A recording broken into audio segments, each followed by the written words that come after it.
office. The machine's not working. That's fine. Yeah, thanks. Okay, one more. Well, Alex, without him, we wouldn't have an offense. But he's amazing. I mean, he's like 6'5". He's as big as a lineman. Yeah, yeah. And he's not. Got a great Who's that, arm. Dave? Yeah, how you doing? Are you? Good. He's got a great arm. Are you trying to get Josh Allen to fill a vacancy on the SONYMA board? Oh my God, he wouldn't fit here. He's the most popular guy around.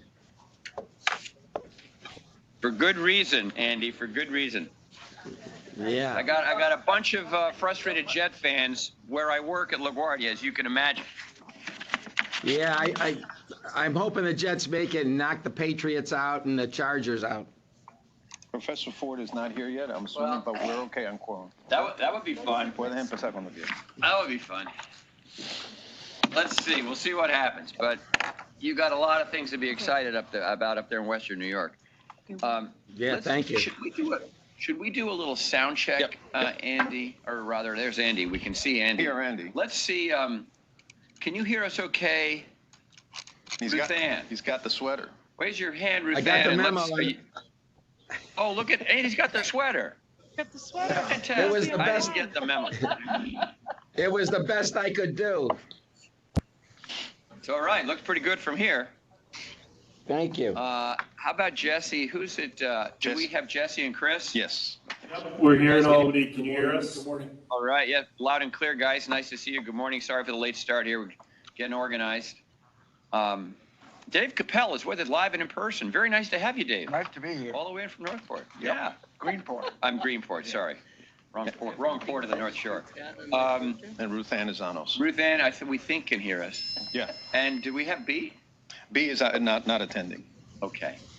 And I'm filibustering a little bit for Wallace.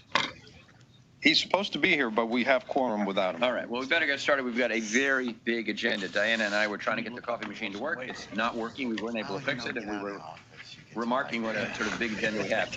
Well, let's just jump right in. We need Diana to kind of set up the proceedings and move us forward. Would you do that, please, Diana? Yes, of course. I note that Jesse Olastack, representing the Director of the Division of the Budget, and Chris Curtis, representing the Commissioner of Taxation and Finance, are participating in the meeting via video conference from the New York State Division of Budget Conference Center at the Capitol Building, Room 131 in Albany, and that Andy Sanfilippo is participating from the agency's Buffalo Regional Office at Electric Tower, 535 Washington Street, Suite 105. Notice of these locations has been made public, and the public has the right to attend and observe the proceedings from these locations. Do we see Andy there? Or is he... Yeah, that's Andy. Oh, there we go. Great. Hi, Andy, with a good sweater. Okay. Hi. Thank you. I also note that Commissioner Visnauskas is participating in today's meeting under Section 103A of the Open Meetings Law. Under the extraordinary circumstances exception, she is on via video, and members of the public have been provided with a link so they can view her participation.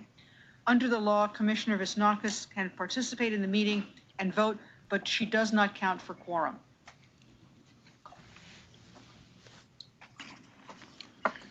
I will ask for motions and seconds to call to order the December 15th, 2002 meetings of the agencies and committees. I will ask for a motion to open the HFA, HTFC, and AHC meetings. So moved. Second, Second. I will ask for individual votes from each HFA, HTFC, AHC board member.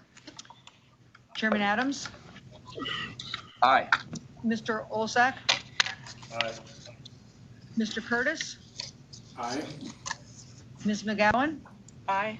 Mr. McIntyre, Where's Mr. McIntyre? Mr. McIntyre, James. just say aye. Ms. Miller, Aye. I will ask for a motion for SONYMA. Second. I will now ask for individual votes from each SONYMA board member. Chairman Adams, Aye. Mr. Olsak, Aye. Ms. Miller, Aye. Mr. Capel, Mr. Freeman, Aye. Professor Ford. Aye. I will ask for a motion for the Sunny Mae Mortgage Insurance Committee. You're not calling me thing. So moved. Is that because I'm not quorum? Doing quorum. We're doing quorum, Commissioner. Just checking. Nice to see you. The audio's a little weak. For Sunny Mae Mortgage Insurance Committee, second. Do you have a second? Second. I will ask for individual votes from each Sunny Mae Mortgage Insurance Committee member. Chairman Adams. Aye. Mr. Olzak. Aye. Mr. Capel. Aye. I will ask for a motion for MBBA and TSFC. So moved. Second. Second. I will ask for individual votes from each MBBA and TSFC board member. Chairman Adams. Pardon me. Aye. Mr. Olzak. Aye. Mr. Sanfilippo. Aye. Ms. Miller. Aye. Now we will open the Audit Committee. I will ask for motion for Sunny Mae Audit Committee. So moved. Second. Joyce? Second. Okay. I will now ask for individual votes from each Sunny Mae Audit Committee member. Chairman Adams. Aye. Mr. Olzak. Aye. Ms. Miller. Aye. I will ask for a motion for the HFA, HTFC, and AHC Audit Committees. So moved. So moved. Second. I'll second it. Okay. I will ask for the individual votes from each HFA, AHC, and HTFC Audit Committee member. Chairman Adams. Aye. Mr. Olzak. Aye. Mr. Curtis. Aye. I will ask for a motion for the MBBA and TSFC Audit Committees. So moved. Second. Again. Randy? I will ask for individual votes from each of the MBBA and TSFC Audit Committee member. Aye. Adams. Mr. Olzak. Aye. Mr. Sanfilippo. Aye. Ms. Miller. Aye. Now we will open the Governance Committee. I will ask for a motion for Sunny Mae Governance Committee. So moved. Second. Second. I will now ask for individual votes from each Sunny Mae Governance Committee member. Aye. Mr. Capel. Aye. Mr. Olzak. Aye. I will ask for a motion for the HFA, HTFC, and AHC Governance Committees. So So moved. moved. Second. Okay. I'll second it. Who was that seconding? Chris. Okay. Chris. And Chris, Okay. yeah. I will ask now for individual votes from each HFA, HTFC, and AHC Governance Committee member. Chairman. Aye. Mr. Curtis. Or Jesse. Aye. Mr. Olzak. Sorry. Aye. I will ask for a motion for the MBBA and TSFC Governance Committees. So moved. Give it to Andy. Okay. I'll second it. Okay. I will now ask for individual votes from each of the MBBA and TSFC Governance Committee member. Aye. Mr. Olzak. Aye. All two of us. All two of you, unanimity. Okay, great. The meetings of the various boards and of the audit and governance committees are officially open. As items are presented to each board and committee throughout today's meetings, these motions and seconds will be used unless specific items call for a different vote, or unless any board member or director wishes to report his or her vote differently. I now turn it over to you, Mr. Chairman. Thank you very much, Diana. Good morning again, everyone. Just want to note that Professor Wallace Ford has joined us, and thanks. I think you're on the same slow train I was on earlier today. Several. Happy holidays to everybody. We have a very long agenda and actually tremendous amount of materials that were distributed. And as I do sometimes, and I want to do at the end of the year, just really turn around and salute the staff here of our 7 agencies that do all this work, that produce this material. It's a phenomenal amount of work, and we were only here a month ago, and we'll be back, I guess, January 26th. So just, again, want to recognize Ruth Ann and Betsy and Diana, Alex, just your colleagues behind the scenes in many cases that do all this work so that we can sit here and try to advance the mission of the agency. Hats off and thank you for all of that effort and good work.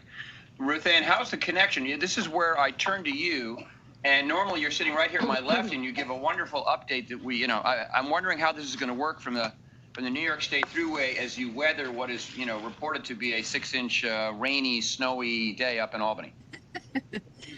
Can you hear me okay? Yes. Great. I turned my video off because I think maybe it'll be a little better while I'm talking to not have video. But thank you and good morning. And luckily, I think it's not supposed to start snowing until 2 o'clock or something. So far, so good. I am sorry that I can't be to your left, Ken. I'm on my way up to Albany for a cabinet meeting this morning, especially since this is our last board meeting of the year. But today we have several important agenda items to get through, and I want to just talk about those and then also a quick federal update. So first, I'm happy that today we're going to be joined by Carrie Torres. Carrie has taken over Wanda Graham's role as our new Vice President and Director of the Office of Economic Opportunity and Partnership Development. Carrie is going to highlight our goal plan, which has to be submitted next month to the state's Division of Minority and Women's Business and Division of Service Disabled Veterans Business Development. And the plan outlines our strategy to make sure that we're identifying opportunities to procure goods and services from the MWBE and the SDV businesses, but also that our development partners include these companies in their construction and professional services portions of their project. So we're really excited to have Carrie with us and with her vision. And we look forward to implementing a lot of the ideas that she has to help connect MWBEs and SDVOBs to all the opportunities that we have at HCR. Next up, you're going to hear from Nadia Salcedo. She is our Director of Fair and Equitable Housing. We are seeking authorization of fair housing testing and outreach services.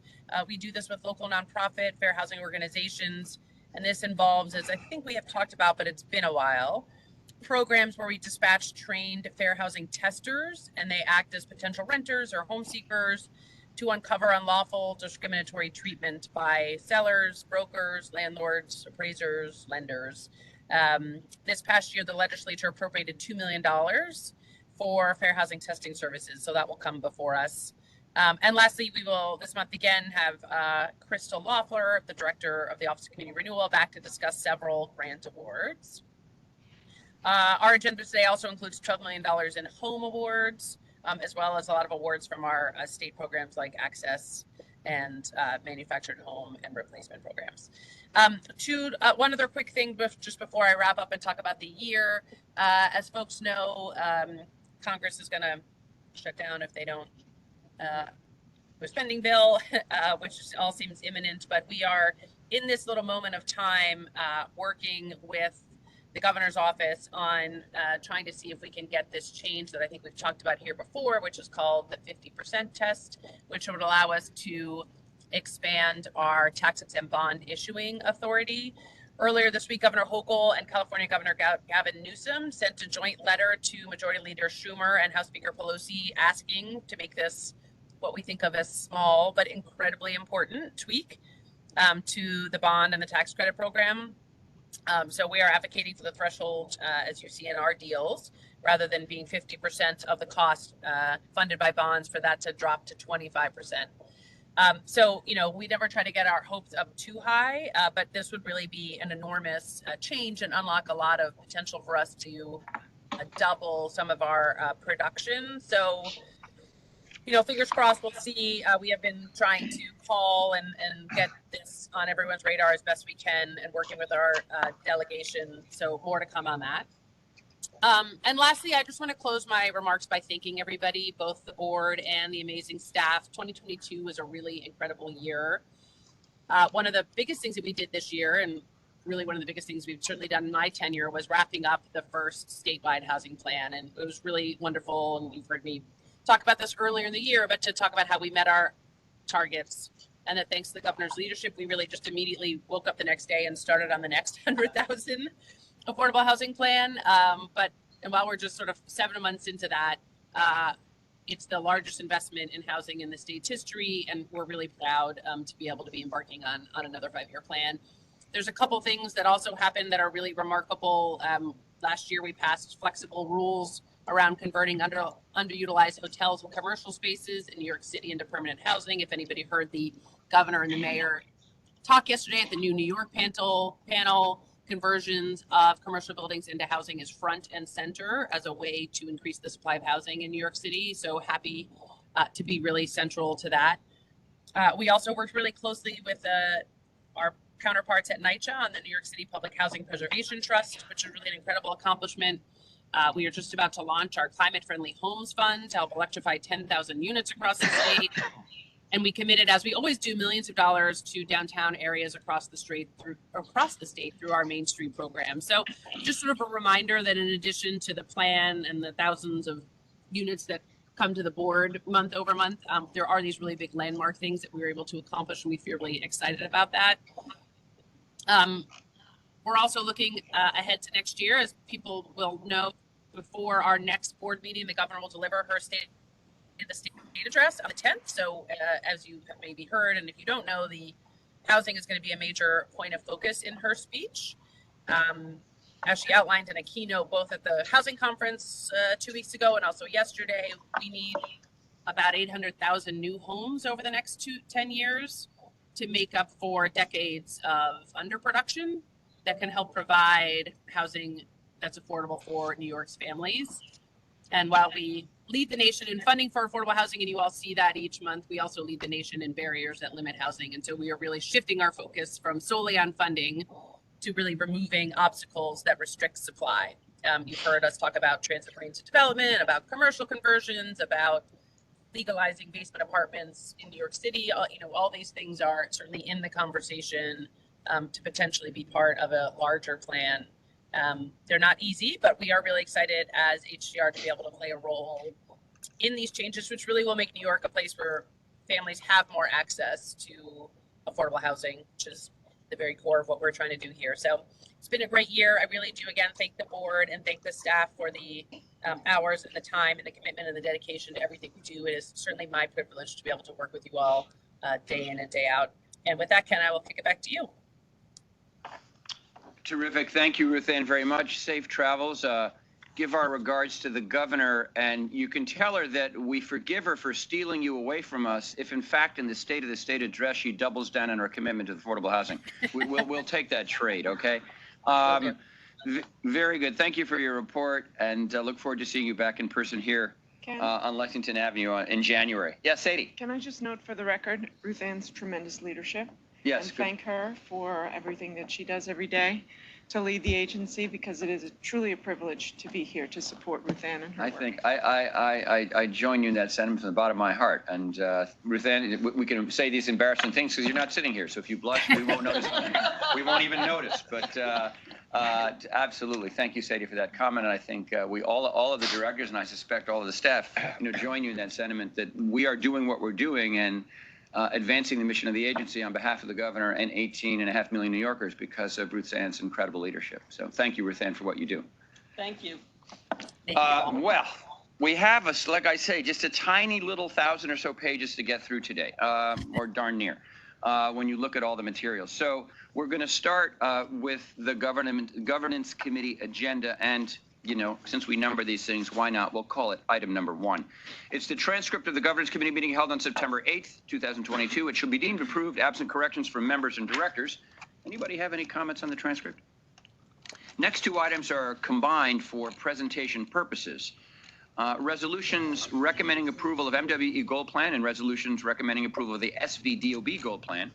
This memo, or this item, also includes the MWBE and SVDOB Goal Plans for HTFC, which are found in the HTFC board book. Folks will notice we've reversed the agenda to accommodate some tricky scheduling today. So we're doing a lot of the HTFC stuff first, I think, Diana.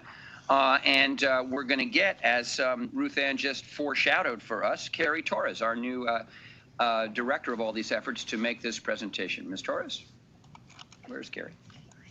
There she is, right behind me. Oh, good morning. Good morning. Good to meet you. When did you start? Sometime in October. All right, so it's all foggy. It's like, wow. Yeah, I'm in the honeymoon stage. Yeah, right? good. Well, we're very, very pleased to meet you and look forward to your presentation. Good morning. I'm happy to be here with all of you. As said a couple of times, my name is Carrie Torres, new Vice President, Director of the Office of Economic Opportunity and Partnership Development. You all have our reports for DHCR, HTFC, and HFA.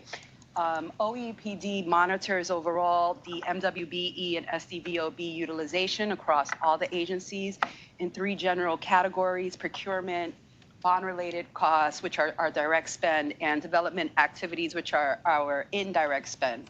The good news is that the agencies overall exceed the statewide goals for both MWBE and SDVOB spending.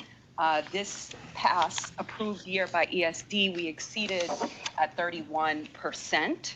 Our SDVOB utilization is still overall, and it's across the board, a goal and ambitious, but we are consistently involved in trying to reach that 6%. In 21-22, in our direct spend for HTFC, we met it at 65%, and on the development side, we were, like I said, 31%. For HFA, our direct spend was at 63%. Our bond-related cost was at 14%, and in development, just at 29%, hovering at the goal. I think that we've done a good job in detailing how this money was utilized over the year. So I really just want to, in light of the large schedule we have today, open it up for your questions on any of the details. Carrie, thanks very much. Let's, questions about both goal plans, right? Right. Yes, and good morning. Good morning. Okay, being still, I think it's still in the rookie stage, right? Not for much longer, Wallace. I know that. But a couple of questions, Sure. just so I understand. With respect to the goal plans, should we, on the board, when will we expect interim reports during the year? Is it quarterly or for every meeting? How does that work? Our office in general, we offer quarterly reports to ESD, so you can see a copy of those on a quarterly basis. Our next report is due January 15th. Okay, so would that be part of like the next board meeting? Yeah, it the can board be. meeting agenda? Okay, can we do that? Sure. Okay, I think that would be certainly very helpful. The other is, had just some very preliminary discussions, I know with the president and the chair with respect to this, is that there's a range of areas that we have as a public benefit corporation in terms of utilizing attorneys, banking firms, and other service providers, as well as when we bring in contractors to do work here at the agency, like let's say temporary agency, all of those things. How are you planning, and of course you are new, so I'd ask you to take this into consideration, how we can monitor that to a greater extent.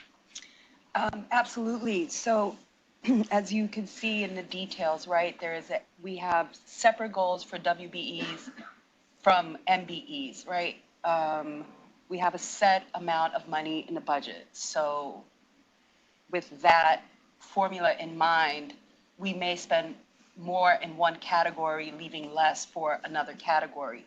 Our office is involved in every RFP that goes out to discuss the opportunities available for each category of spending. I'm excited about my plan for the new year in terms of engagement, for all categories in the contracting industries. We are creating an entire engagement arm, so there'll be a set of staff just specific to that priority in the department so that we make sure that the spending utilization is more balanced. Okay, and my last question just would deal with outreach, because in a lot of what this agency and the other agencies do is not necessarily a matter of common knowledge for people, even people who are in business, as I said, of attorneys, bankers, whatever. If you can give some thought, and perhaps in the January meeting we can get some better perspective on outreach beyond whatever is being done right now. I can speak a little bit to that now. In the short time that I've been here with the senior staff in the office, we've attended a couple of conferences. My expertise is in engagement, and that's the opportunity that I feel is most exciting in this office as I start this. For me, engagement is just not touching, but it's services, it's opportunities, and it's support. And what we have been lacking in the office, which I'm excited to bring, is that support, right? Building the bridge to the categories in that industry so our information is more approachable and accessible. So I think you'll see a lot of that in the year to come. Okay. All right, thank you.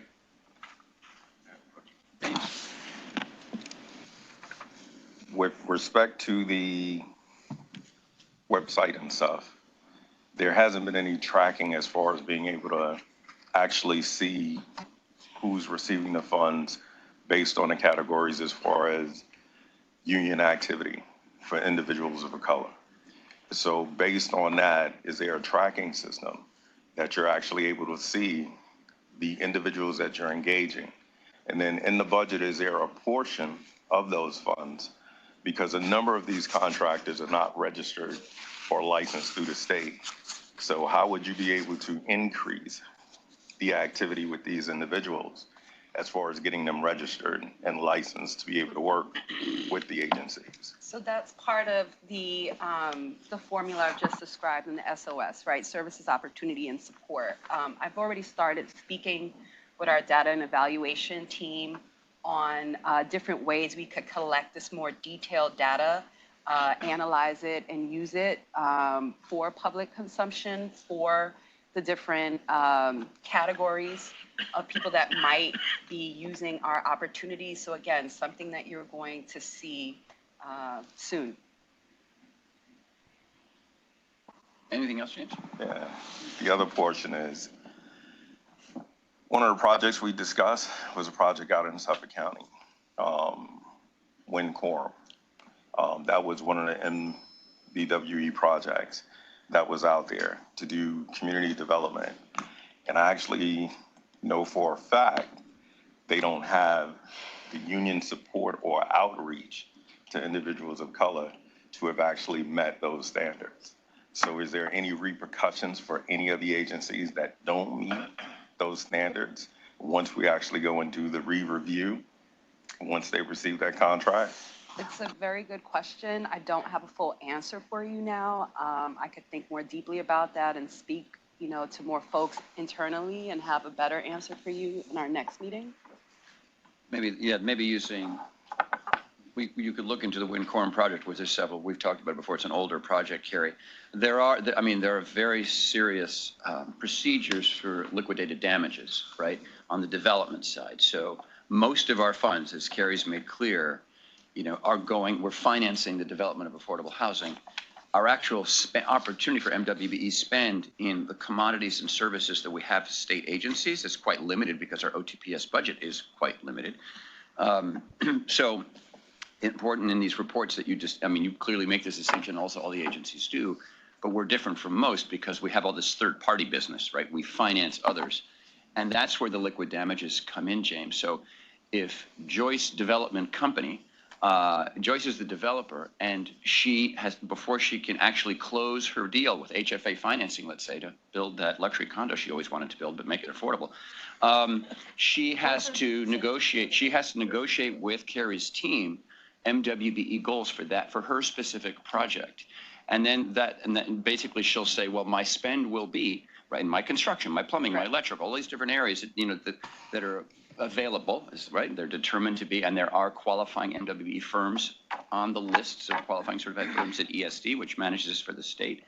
So Joyce has to contract according to this agreement, right, with us, with those MWBE firms, and they have to be certified with New York State. Sometimes there are multiple. The MTA, Dormitory Authority, the ESD is the primary certifying body of the state, and SBS for the city, where Wallace knows this better than anybody.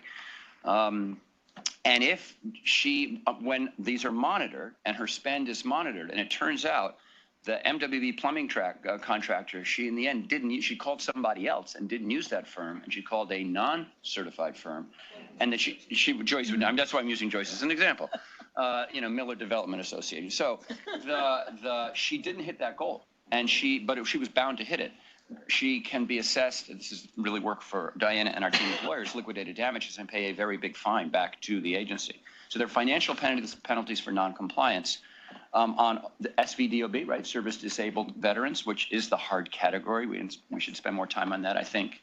That's a real availability issue. How do you find the firms? Who are these people? What are they doing? How do we get them into the system? This is an issue statewide. The women business owned and the minority business owned, the problem there is always, in my view, availability. So, or what's called exclusions. You have all this government contracting, and if it is determined by the good people at ESD that there are types of work for which in an area they can't find any MWBE firms, and that gets excluded from your spend target, because it would be considered unfair to say spend 30% of $100 million in a place where you couldn't buy what you're supposed to buy. That is, to me, sorry for this little detail, Carrie, a very interesting topic to me forever. Your predecessor and I, Rhonda, spent some time in this, and Veronica. We have to, as a state, have a bigger pool, if you will, of certified MWB and SVDOB firms in all of the areas and sub-areas, from the legal services and the bond underwriting, where we actually do pretty well, although we should have more primes and not just subcontract. But across all of this is a lot of money, and what Ruth Ann is talking about for the next 10 years is a lot of money. So it's a huge economic development opportunity, and it's a huge opportunity to right past wrongs through this strategy. And 30% is by far the biggest goal for any of this work in the country. Lots of states don't even do this, right? The federal government doesn't do this, right? So, sorry, that's a little bit, it's great to have you here. We haven't had you, yet to come to a meeting. I know there's a bunch of us that care about this. We all care about it, and we look forward to your updates and anything we can do to help. I think these are some of the challenges we face, right? The availability across a range of industries and services, commodities, suppliers of certified MWA firms. And in certain parts of the state, there's not a lot. That's a problem upstate. Is that a problem of training programs and apprenticeship programs that prepare people to do these jobs? That's the workforce side of this. And I would argue it's more, I think we need to do a better job. Carrie mentioned going to events. When you go to construction industry events, especially with small non-union contractors, because that's what the MWBE firms are. They are usually smaller, and they're almost always non-union. And you have to get to know those firms and say, would you want to participate in this work? And are you certified? And when they say no, stop the clock, get into the certification process, which can take at least a year, right? Remember this? You and I were there. It's a very slow, unfortunately, over at ESD, we can blame them. Yeah. A complicated process. There's still the personal net worth test. There's things like that. But we need to do that. You used to talk about the website. So people see what we're financing. They think, well, how could I don't know if I can participate in that. How can my company, from a law firm to somebody making concrete, be part of this work that gets financed by the state? So we have to make people aware that they can participate. And then the next step, and the folks at ESD are terrific, actually. So they get certified ESD, and then they get the contract reporter, and that's online, and they start to find out about procurements. But we can't put the burden on them. We're trying to serve them, right? I mean, that's your point about engagement, so important. Just real quick, I just want to highlight, though, that the agency itself has an amazing fellowship program and has put more finance professionals of color on Wall Street than any other program in the United States. And I think it is very important to recognize the work that this agency does, and also looking at programs like what the HPD Fellows program does in terms of, and I think that's some of the work of, because you have to expand the pool, and a lot of it's not just training, it's also political capital. And one of the beautiful things about the Fellows program on the finance side is they spend 6 months at this agency and 6 months at the investment bank, so they get the political capital as well. And I think, but not to be lost, what this agency has done in terms of changing the landscape of finance professionals and in terms of communities of color in the United States. Where do the individuals who are, pardon me, but the individuals who are participating in this initiative, where are they coming from? So we recruit, the agency recruited from all over the state. I mean, this is. I don't mean geography. Yeah. I mean New York. I don't mean geography. That's what I'm saying. Universities or. Yeah, that's what I'm saying. Are these people who are still in school? Is that the idea? Yeah, so it's after their senior year, they get 6 months at the agency and then 6 months at an investment bank. And so, in fact, one of the big challenges for the agency is to retain those people, because a lot of them get hired away by the investment banks, which is a good problem to have. Sure. So, but I think those are the type of opportunities where you're getting people inside the big firms, where they're getting hired away, because that's what you want. Charlie Murillo, Asia Archie, Gloria Boyd. Going back 20, 30 years, 30 years, major banks. all they over started the place. Here. Coming out of Princeton and various other schools. Yeah. Because I would just, I was just looking at, for example, the managers and co-managers for a recent transaction, and I'm familiar with some of these firms. But what I do know is that I don't think there'd be much of a. I'm just interested to see how this is working, because there's a number of young men and women who are already in firms, right, for sure.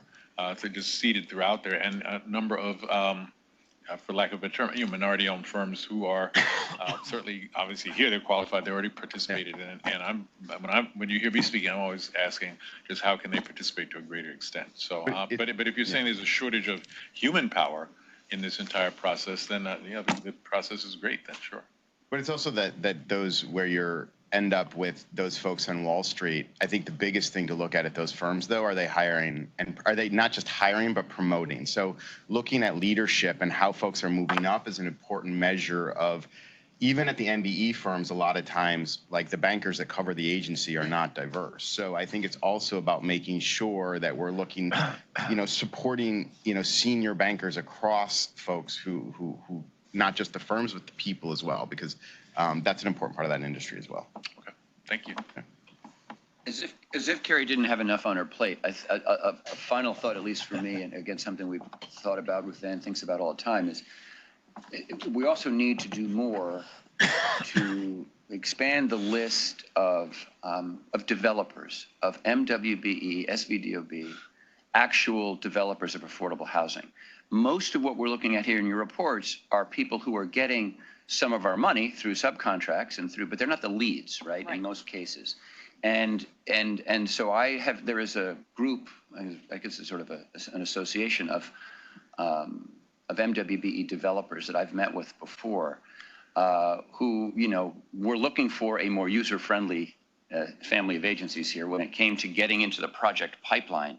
And they felt sometimes like they were way back in the line compared to the Ron Moluses of the world. I'll be blunt. The big developers that we're always financing, who know how the system works to their credit, and they do great projects to their credit.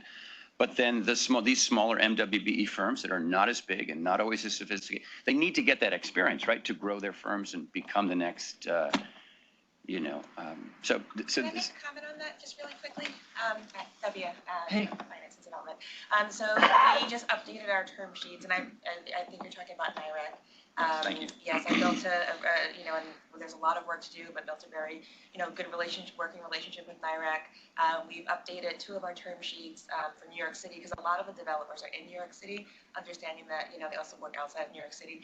But in New York City, we typically limit our investments to supportive housing and senior housing.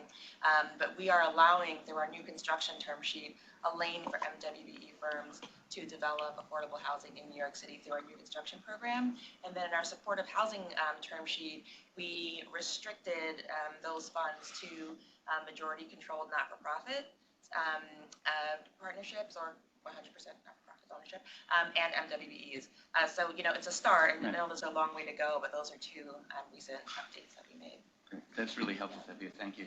And I suspect, our friends at NIREC appreciate that. It's definitely moving in the right direction. Excellent. Yeah. If I could just add quickly, on the small incubations front, the state is prioritizing minority developers through the Legacy Cities program. It's almost entirely MWBEs, and in partnership with CPC, which is my company. And alongside of that, CPC has a training program called the Access Incubator, as well as our Access, which is our minority developer umbrella, and Medigoal at CPC. We also have an advisory of developers in the city and upstate. So we'd invite you perhaps to join our advisory. I think that would be very, very helpful to have your ears in the room during those conversations and your ideas and thoughts. But the incubator program takes small contractors, because most of the Legacy City developers are small, and really brings them forward, gives them pre-development funds and other support so that they can become developers. And HCR participates in our incubator program by doing a session on all the great programs that you offer. So there really is a much broader network that's very focused on this, trying to support the efforts of both HPD and HCR, as we all want to see more minority developers come through the process and get funded. Thanks, Eddie. Great. James? Yeah, I was just going to say, that's one of the things the other piece of it. First is identifying that there is a problem. Second part of it is in the development and idea and knowing that there is a problem, how to address that problem and where is it stemming from. As far as Mr. Ford was saying, it's about bodies. If it's a shortage of people, then let's work together and go ahead and start getting those people together. If it's the businesses not actually reaching out to individuals, let's identify those businesses and start working to create other businesses that are actually going to meet that goal. at 31%, you know, it is more than a lot of other states and other areas, but you have to understand that 69% of that still goes to other. And for 2023, one of my goals is eliminating that word minority, because I've asked many people before, define what's minor about me and others that look like me. So that's one of the goals.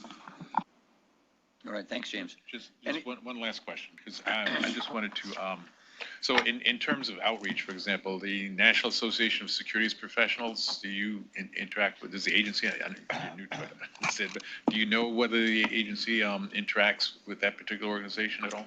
I'm not sure if it does or not. James, do We did not. No. Okay, see that one's been around when I was working on Wall Street, so that's a long time ago, right? They've been around a long time. And it actually was founded probably around 1985, okay? And what it is just what it sounds like, right? Which is black individuals who are working as investment bankers either in their own firms or throughout throughout Wall Street or Chicago, wherever. And it's a great resource, I would think, for just what we're talking about here.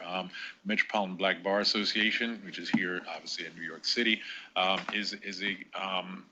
you have people who are already in practice, okay, already have gone through law school and all those kinds of things, and within that group, there's a number of people who do this kind of work already.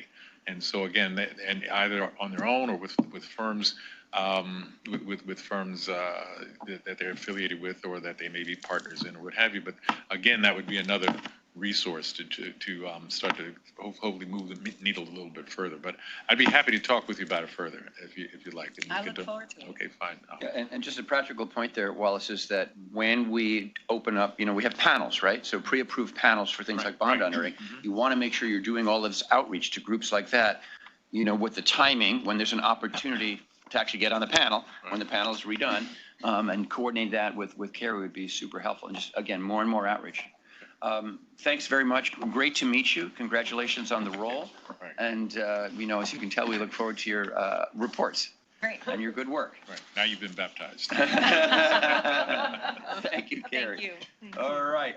Diana, do you want to take some action here Yes. to memorialize the reports? Now before the SONYMA, HFA, HTFC, AHC, MBBA, and TSFC governance committees are resolutions of the governance committees of the New York State Housing Finance Agency, Housing Trust Fund Corporation, New York State Affordable Housing Corporation, State of New York Mortgage Agency, State of New York Municipal Bond Bank Agency, and Tobacco Settlement Financing Corporation, recommending approval of the annual updated and consolidated equal opportunity and affirmative action 2003 to 2004 Master Goal Plan. Resolutions of the governance committees of the New York State Housing Finance Agency, Housing Trust Fund Corporation, New York State Affordable Housing Corporation, State of New York Mortgage Agency, State of New York Municipal Bond Bank Agency, and Tobacco Settlement Financing Corporation, recommending approval of the annual updated and consolidated service disabled veteran-owned business program action 2003 to 2024 Master Goal Plan. Assuming the first and second previously entered for all the committees, all in favor, please signify by saying aye. Aye. Aye. The motions are carried and the resolutions adopted. Great. Thanks, Diana. Thanks, everybody. We're going to return to the Governance Committee and Audit Committee agendas, but at this point, we will move on to our HFA, HTFC, and AHC board agenda.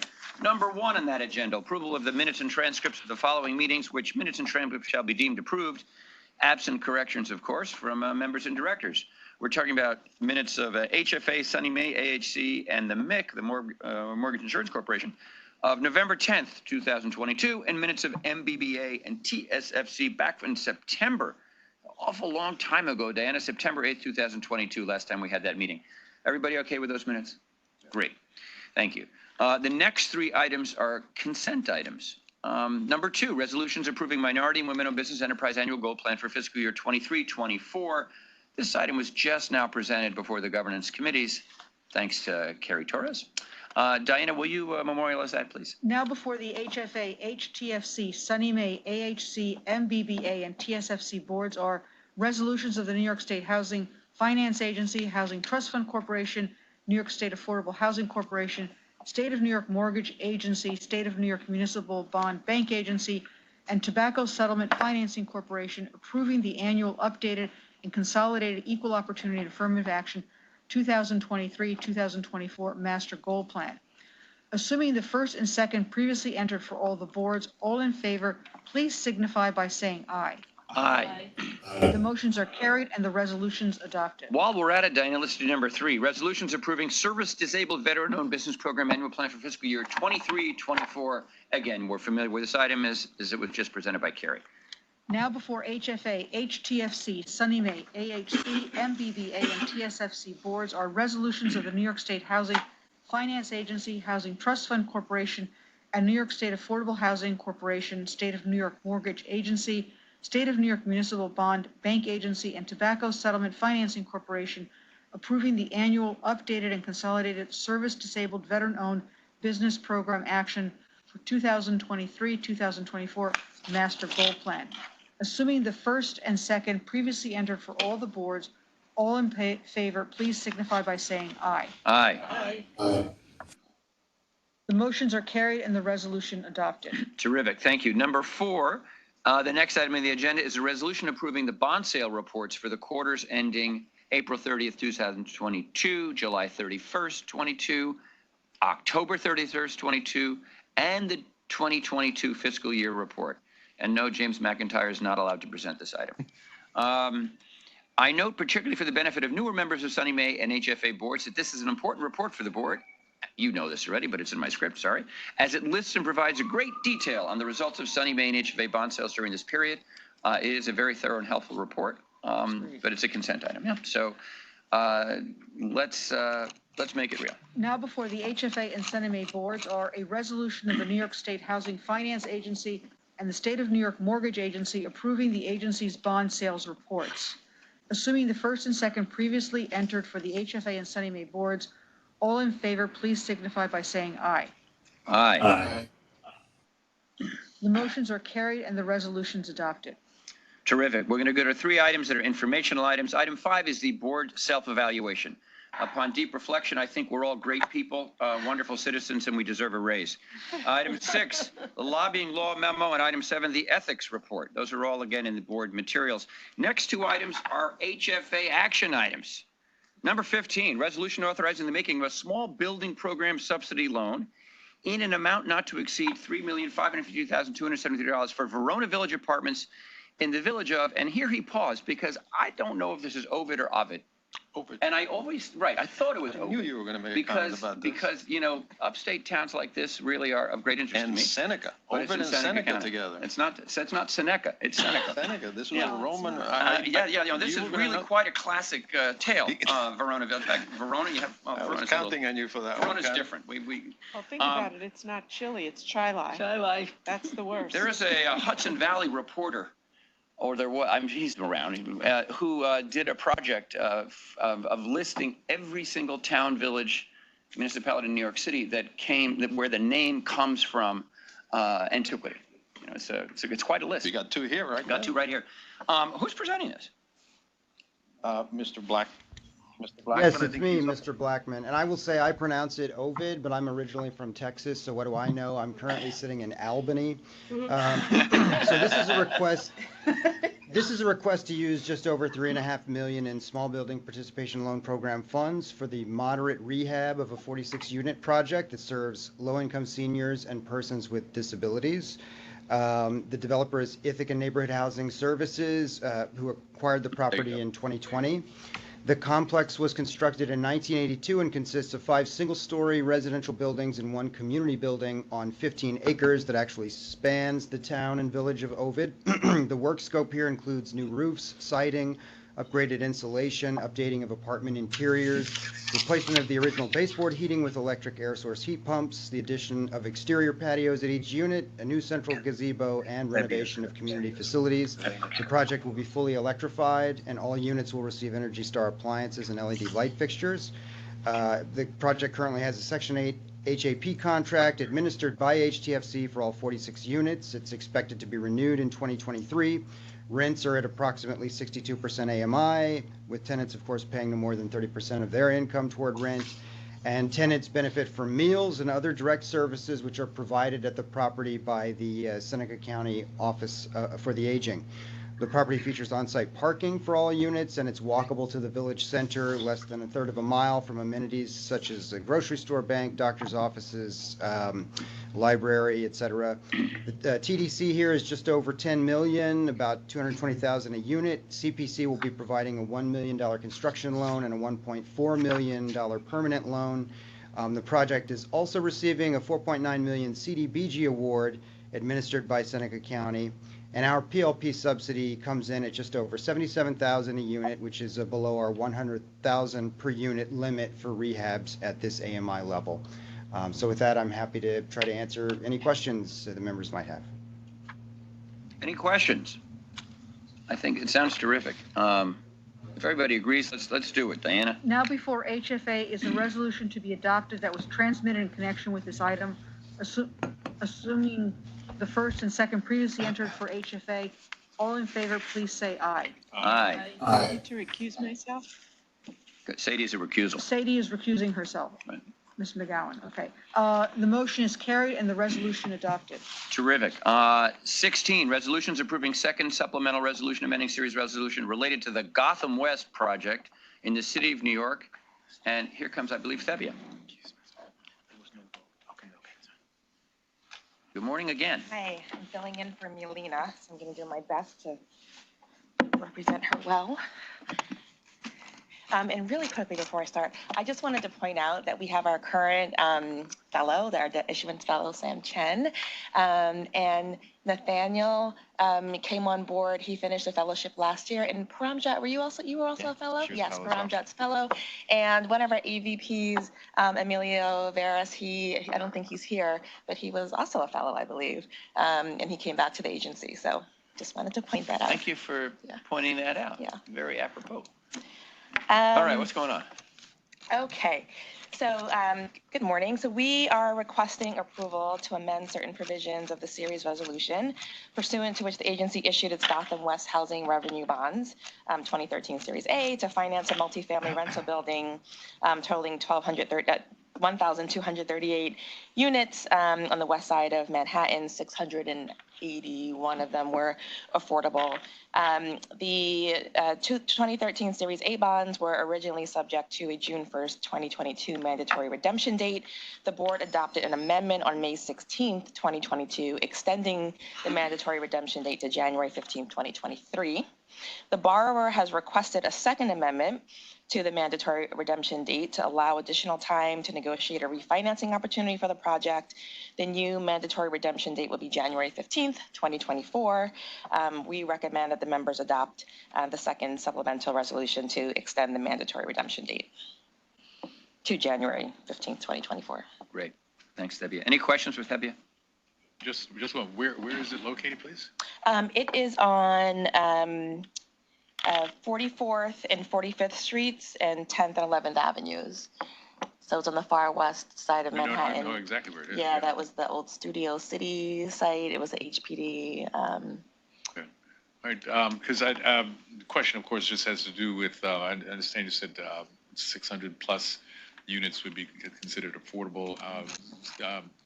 As focusing more on the diversity of the occupants. I trust the economics of it, certainly. That is not a particularly diverse part of town, of course, but I know we can't do everything on every deal.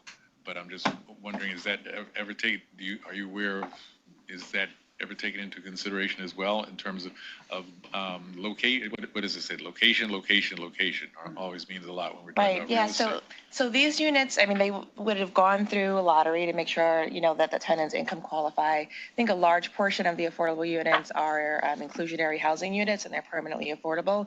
I think that the decisions are made based on income qualification. I don't have information on the racial makeup of the tenants. I just would suggest, Mr. Chairman, that one of the things we may want to consider is it's not just the diversity with respect to the people that the agency does business with, of course, but in terms of New York City is perhaps one of the most racially segregated cities in the United States, which is amazing when we have Jackson, Mississippi on the same map.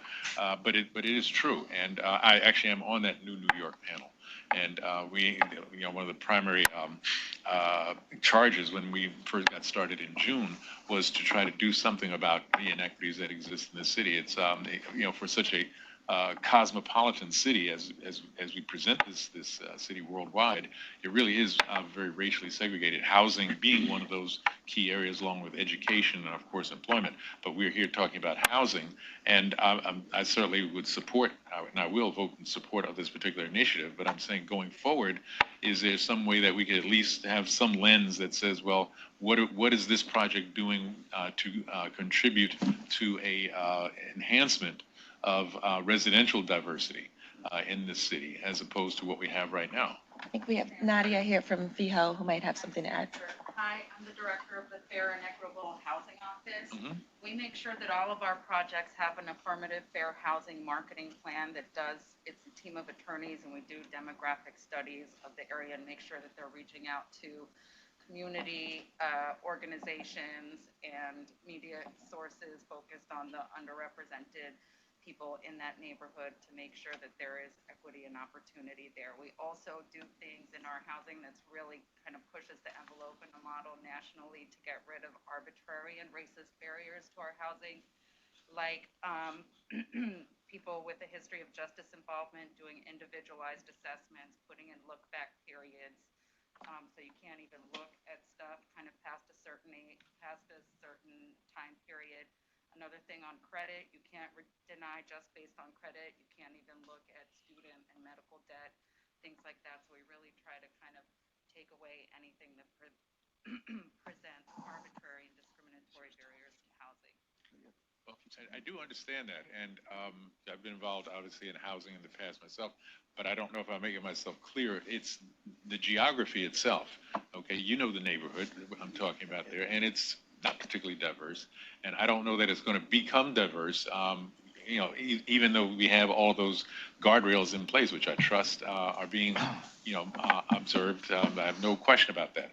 But geography said location.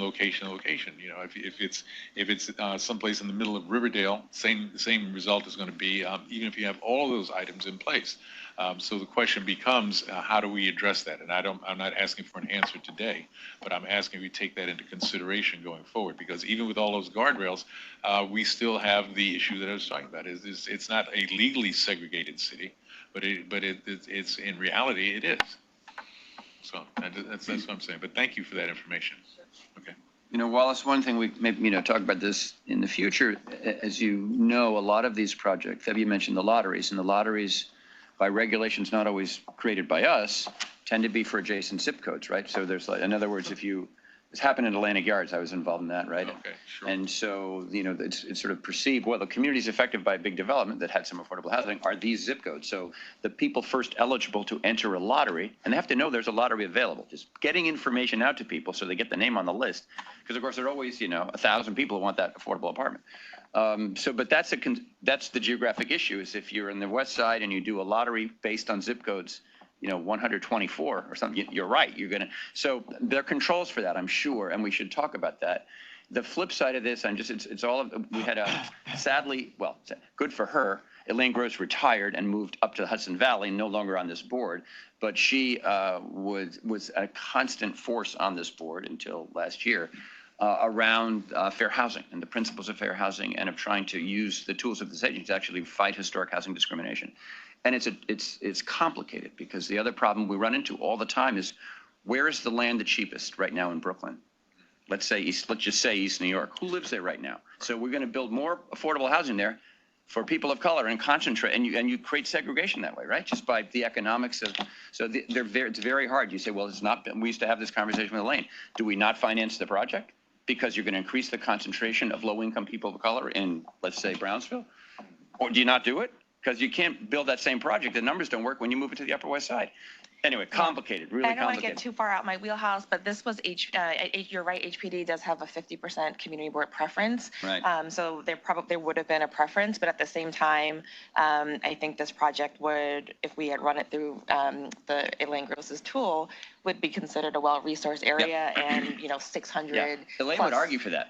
Actually, if I can channel my Elaine, right? She would, 20% of the units she would argue for up to if the 50% of people were AMI. low-income people of color moving into the Upper West Side or wherever. I don't know.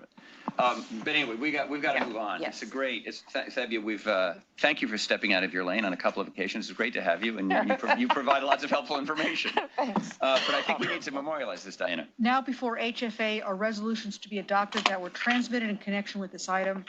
Assuming the first and second previously entered for the HFA, all in favor, please say aye. Aye. Aye. The motion is carried and the resolution is adopted.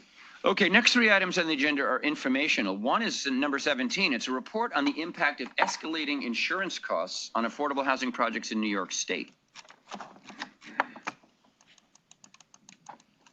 Good morning, everyone. Hi. I'm here today to provide an overview of a trend that has been impacting our portfolio and more generally the affordable housing industry over the past couple of years, and that is the sharp escalation in the property insurance cost premiums that exceeds the rate of inflation over the same period of time. In the past couple of years, legislation was passed that caused the Department of Financial Services, in collaboration with HCR, to study this matter and to issue a report based on its findings. This report is included in your board package, along with a memo that summarizes its findings and includes some information, additional information that was not included in the report. This morning, I'm just going to take a few minutes of time to go over some of the highlights. Starting about 2 years ago, we began seeing sharp increases in the property insurance premium costs for both properties that were coming to us for initial financing, along with those that were already financed in either in construction and complete and in our portfolio. This trend, of course, is a concern to us because increased insurance costs can have a significant impact on the cost to both finance a property as well as maintain it. HCR has examined property insurance premium data between 2019 and 2021 for two different sets of properties in the portfolio. And while the impact has not been universal and has varied widely, the overall impact is clear. In one set of 152 properties, all but one experienced an increase in insurance premiums. Increases were as high as 300%, with a median increase of 28% and average increase of 48%. And in a second set of data of 24 properties, increases were as high as 76%, with a median increase of 20% and average increase of 28%. The cause of these increases is not entirely clear and is the subject of the DFS study. As the study notes, there are a variety of factors that have increased liability, fire, and casualty insurance costs for both affordable and market rate developments, and there are macroeconomic factors at play that are independent of the affordable housing industry. At the same time, however, we have seen indications of insurers taking characteristics of affordable housing projects into consideration when making insurance coverage decisions. HCR will continue to collaborate with DFS into examining the cause of the increased costs and difficulty in securing insurance for affordable housing developments. In the meantime, the agency has made adjustments as necessary to underwriting assumptions, and if necessary, has allowed projects to tap reserves if needed to pay for insurance premium renewals. The agency has not, however, reduced its insurance coverage requirements, and that is not currently under consideration.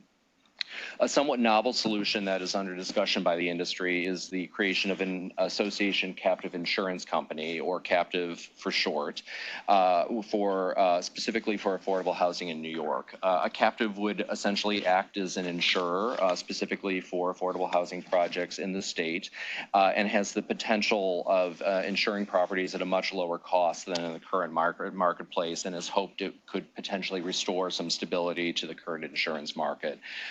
Discussions surrounding this captive, including what, if any, role HCR may play in it, are in the very early stages right now, and also include, besides members of the industry, are also including representatives from the city of New York. As this is an informational item, we're not asking you to vote on anything today, but if you have any questions about the report or anything I've said today, I'm happy to answer them. Jason, do you know how, and sorry, I stepped out for a second, I didn't see, like, how does the increases in affordable housing insurance compare to market rate? I don't think we know that, and actually, and that was one thing that we had hoped would come out of the DFS study, and they're not, the insurance information that comes into them is not separated in that way, so they're not able to make distinctions. So we don't know that offhand. No, the only reason I ask is I think it's actually even if they're in lockstep, I think what's really interesting is every deal that comes through has a secret review. Every process that the amount of review and diligence that staff does on projects is about risk mitigation. And it's kind of unacceptable that that's not being carried through. And the other thing too is like the projects that we're funding that are we've had conversations. I've had conversations with DFS, and I think this is a larger conversation of state insurers. But like when we're fully electrifying buildings, we're taking out combustion risk out of the buildings entirely, and that is not being captured in the insurance value. So I think the whole point is that the thinking and diligence and design and all that is not being captured, and I think it's not an acceptable practice. For us, it's basically overcharging, and like they're taking advantage that we're mitigating risk, and that's what insurance companies are, and not giving people credit for the work that they're doing, and especially this agency with the deep level of like environmental review that goes into every project, including mitigation steps to make sure that like elevating mechanicals and all those things, those are important in insurance claims, and I don't see that if that's not getting valued, that's a big problem. Well, I think that, just that, I mean, the fact that, as I understand your report, that this is an issue that's now you guys are looking into and trying to find a solution for it. And I think you crystallized what the problem is, obviously, with respect to this. That's a good thing. I mean, so I'm pleased to hear that, because it is thinking differently that's going to get us in this whole housing issue to a different place. And but the point that you're making is that we are already mitigating the risk, and the insurance company is still charging more because it's affordable. It's nuts, right? But that's what they can do it because they're doing it. But if we can find a way to address that and first of all call it out for what it is, and I think that's an important part, because I frankly hadn't even thought about that, and I'm sure a lot of other people haven't, including people who are in positions to do something about it, like in the city council or in the state legislature, even the Congress. So I think that's something that we ought to really hone in on and make it an issue. James? With the increase in assets that insurance companies are required to hold, are these insurance companies now required to hold 80% of their assets as liquidable assets in order to pay claims? That I do not know the answer to that question. What I think I don't know if this is at all, or it doesn't answer your question, but along the lines of your question, I think the concern here is that insurers are not taking into account the actual claims that are paid upon out on these properties, and are making decisions, for the part of what is going into these insurance premium increases is assumptions of what claims might be that is not necessarily in line with the actual reality. Thanks. Two quick considerations. One is so much of what we finance is supportive housing. And so this is an extension of James's point, which means the developer brings in a not-for-profit or government agency as a partner. And when it's it's OPWDD, when the partner is a state agency, there's almost a self-insurance element there that should bring down a commercial premium. So again, and even large nonprofits that are social service providers that have their own coverage for the tenants, if you will, are part of the liability, like they're part of, and they, the fact that they are there with some element of coverage over the tenant that burns the building down, and they're in the chain of liability, you would think that would lower the commercial premium. The other thing about, I think it's great that you're looking as a captive. Let's see what the carriers say when you do that. That's what they don't want you to do.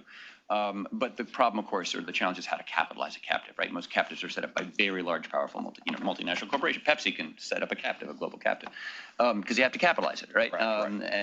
So how the affordable housing industry would capitalize it now, because people at DFS know how to do that. You probably know how to do that, and the governor could do that through the budget. But you have to capital, like, you can't create a captive without capital, right? Right, and That's- no, exactly, and that is one of the major things that's under Still discussion really right good to now, look so- at it just, and to make sure, and to signal that you're looking at it very seriously to the carriers, right? Because they need to know you're looking for solutions. Does the mortgage insurance fund, do they have an ability to sort of expand their authority to sort of go into that more easily, for example, than starting something new? You want to give Mike more work? Yeah, that's what I was thinking. I don't think they have the legislative authority now, but I was thinking the same thing. Yeah. Yeah, because it seems like that, first of No, all. because they're taking the MRT, and they're maxing the MRT, right? And so it's a question of whether that's a vehicle that could be used. I have no idea. But you need, right, the MRT is the backbone. You need another, you need something, Alex. You need another revenue source. You need a revenue source. Yeah. Or something, right? Anyway, great that you're, terrific work. And yeah, as I think Wallace said, keep us posted. Very interesting. This is an informational item, I think, Diana, so we're all good, right? Yep. Now we're going to do, speaking of the MIF, let's do this. Item 18, review the quarterly report on the financial status of existing hedges for the quarters ending April 30th, back in this year, 2022, July 31st, and October 31st, 2022. Again, this is in the materials. 19 is the MIF activity reports for the period of November 1st through November 30th, so last month. And that's also in the book, speaking of the Mortgage Insurance Fund. So having done all those 19 items, or some subset of them, we're going to move on to AHC, everybody. Item 20. Here we go. I think are we going to give Dominic more money? We're always giving him some. This is a resolution authorizing the award of grant funds. Diana, what do you say? Now before AHC is a resolution that was transmitted in connection with this item, assuming the first and second previously entered for AHC.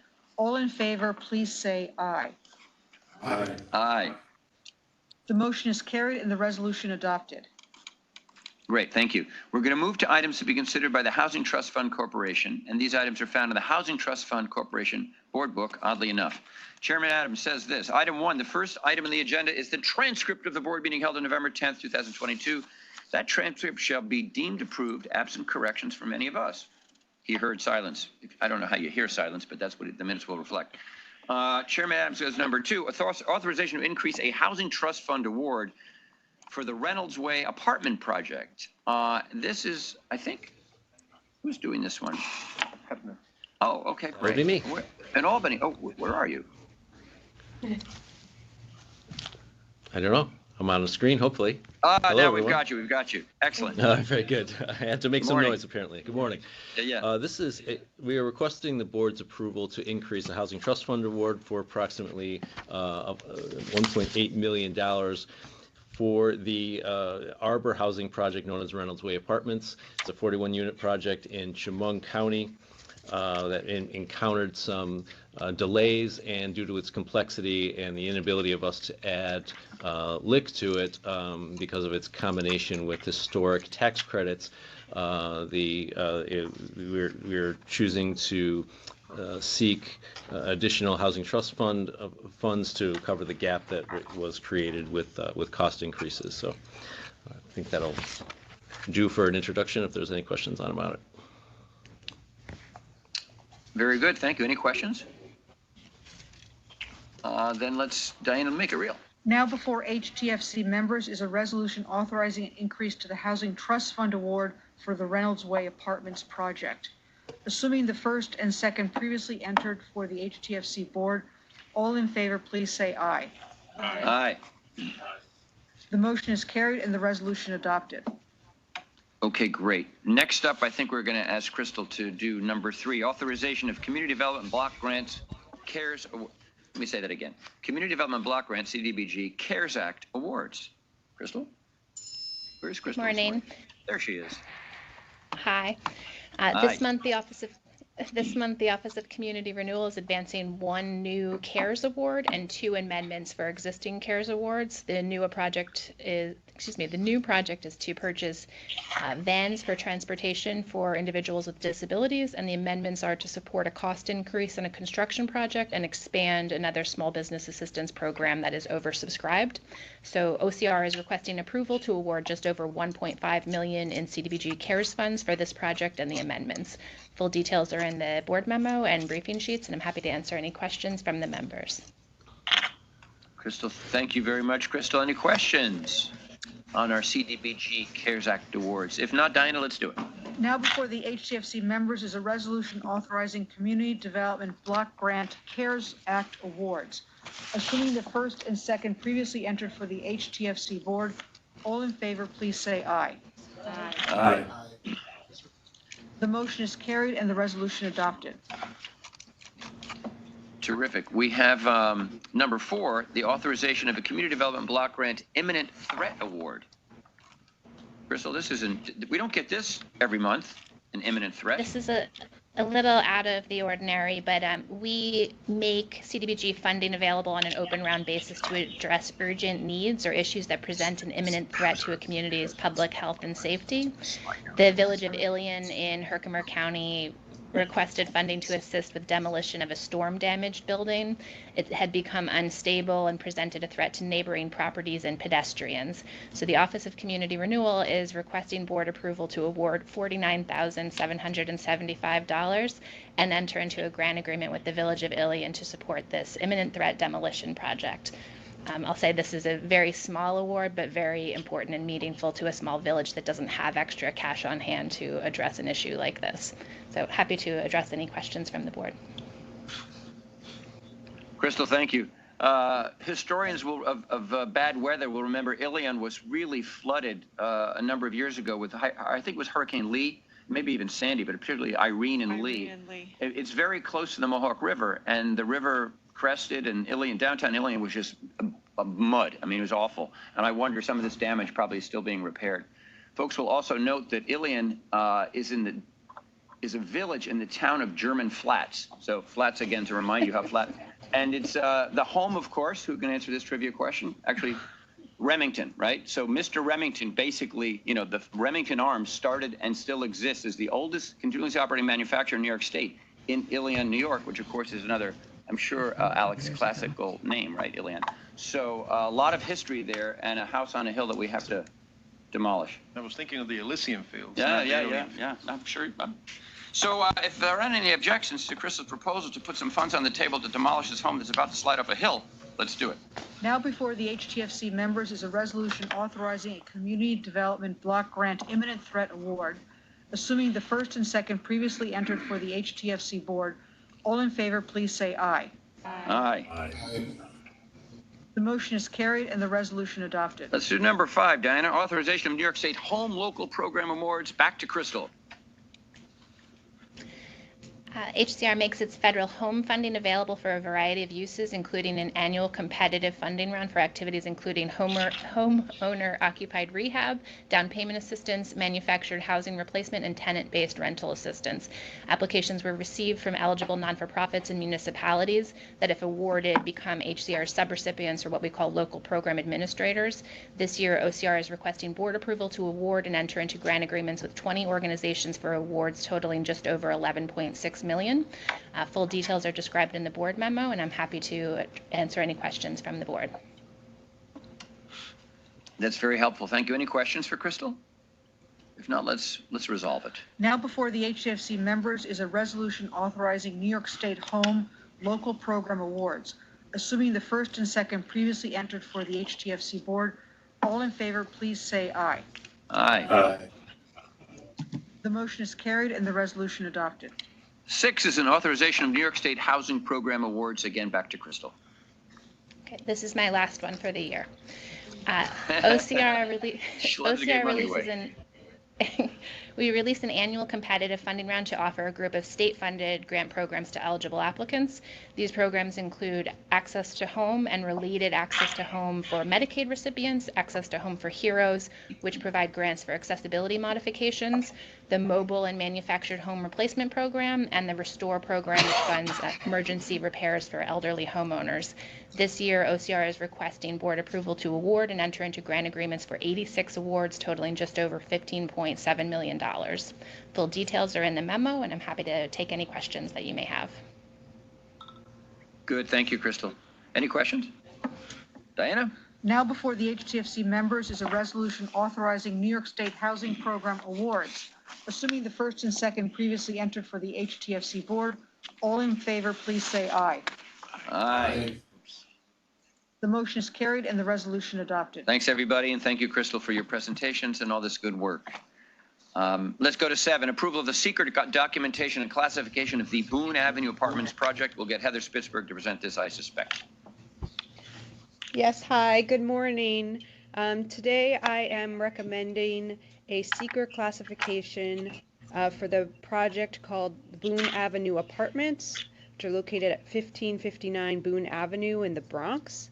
This is for new construction of an 8-story, 66-unit building funded with Federal Housing Trust Fund and SHOP Award. No unmitigated environmental impacts were found during our environmental review. At this time, I recommend the board classify this project under seeker as an unlisted action and that a negative declaration be made. I'm happy to take any questions. Sounds like a reasonable request. Heather, how's everybody feel about it? All right. Diana? Now before the HTFC members is a resolution approving the secret documentation and classification of the Boone Avenue Apartments project. Assuming the first and second previously entered for the HTFC board, all in favor, please say aye. Aye. Aye. The motion is carried and the resolution adopted. Number 8 is approval of the Housing Trust Fund Corporation budget. And 8 is an audit committee and HTFC board item, to be specific. And I think Sherry's doing this? Mickle. Stacy Oh, Mickle. Stacy. Stacy Mickle. Sorry, Stacy. That's okay. Good morning, everyone. Today's presentation is the required authorities budget office submission of the financial plan and budget for the corporation for fiscal year 2023-24. This is a budget presentation that is somewhat awkward and somewhat difficult to review.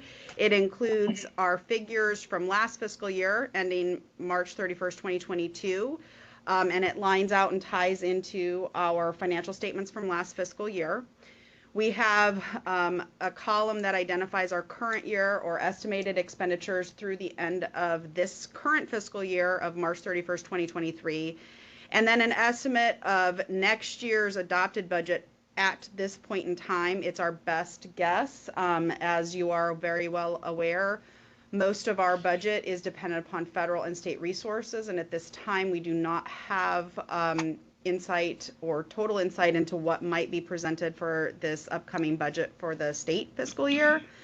And then we also lay out very, very rough estimates for outlying years of 2025, 26, and 27. This is in a format that is mandated by the authorities budget office, so there's very limited flexibility in how we can present this. It includes not only our estimates for administrative expenditures, but also our estimated estimates for projects or program expenditures and revenue that we may receive. And it also includes the GOSR, the Governor's Office of Storm Recovery, now named the Office of Resilient Homes and Communities, which up until recently, we really don't have a lot of information or insight into. So it is a little bit cumbersome to present, but this is a requirement. We have to have it in by the end of this December 31st.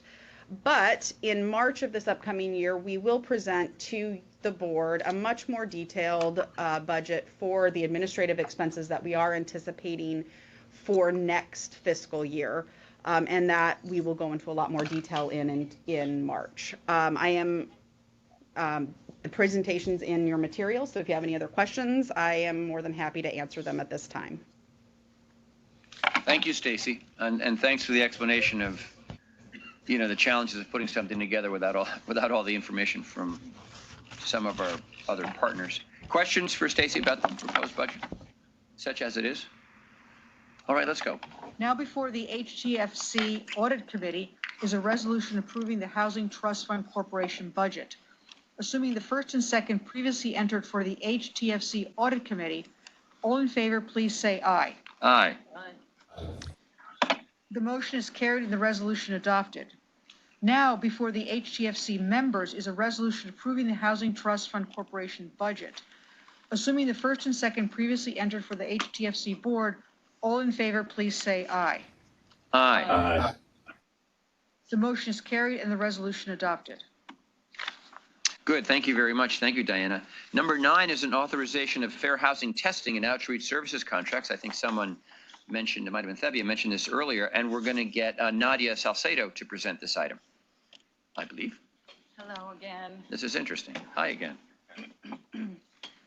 So Ruth Ann basically walked through the salient points. This is providing, we're seeking $2.204,024 put together from state legislative appropriations for fair housing testing and fair chance housing reforms, outreach, and education. It's really exciting. We are providing funding to 6 fair housing organizations throughout the state. We're providing, this is continuation funding for a pilot program that HCR started last year and that the Office of Attorney General also funded. So it's really kind of putting those elements together and making it more formal. It involves, outreach, education, landlord education, specifically kind of a networking of the different fair housing organizations together, reaching into fair housing deserts, of which Albany is one of them, doesn't have a local fair housing organization, so kind of increasing capacity in those areas, and really, boots on the ground testing of housing transactions, whether it's buying, renting, appraising, and those things. So it's a strong collaboration and partnership, I think, with these fair housing organizations, and I'm really excited to be here today to present it to you. Great. Can I ask one question on this real Yeah. quick? Is this enough money? Because my question is that, if you look at, the homeless population statistically, I mean, the damage that the penal system does to human beings and how discriminatory it is getting people in, and sort of when they come out, lack of resources. I mean, so many of the we end up dealing with homelessness and all these other things, but a lot of these things could be solved perhaps by sort of bigger interventions and thinking about how do you solve for the human being when they get out of prison or whatever the answer is. So I'm just curious, is this program big enough, considering the challenge and the sort of secondary and tertiary consequences of, not funding it, potentially? I mean, the short answer is no. Housing discrimination is so endemic and so wild, but that is why we just put a big outreach and training and kind of social media component to this program as well. So not only are there boots on the ground, not as many, but also kind of a shot across the bow saying this is happening, right, by the 6 fair housing organizations. So there's going to be lots of information out there warning folks that this housing discrimination is happening. And then, of course, we want to see, expansions in protection for people with justice involvement histories. But there are New York state laws that kind of folks don't really know about. But a landlord can't even ask about, for example, ACD's adjournments in contemplation of dismissal. If they ask something related to that, you can answer no as if it never happened. I feel like that's stuff that people don't know, and that this kind of funding will definitely go towards shedding light on. But short answer, no. Dave. Share a little personal anecdote to illustrate this problem. Early in I'm a real estate broker, have been since 1976. And my first practical experience in real estate was when I was living on 78th Street and First Avenue, and went to work for an apartment broker on my block. And the first instruction, and really the only instructions I got from him, was how to respond to people that called in on ads that he placed in the local papers for the vacancies that we had to sell, to rent. And the instructions were as follows. He said, anybody who calls, the first answer is it's rented, okay?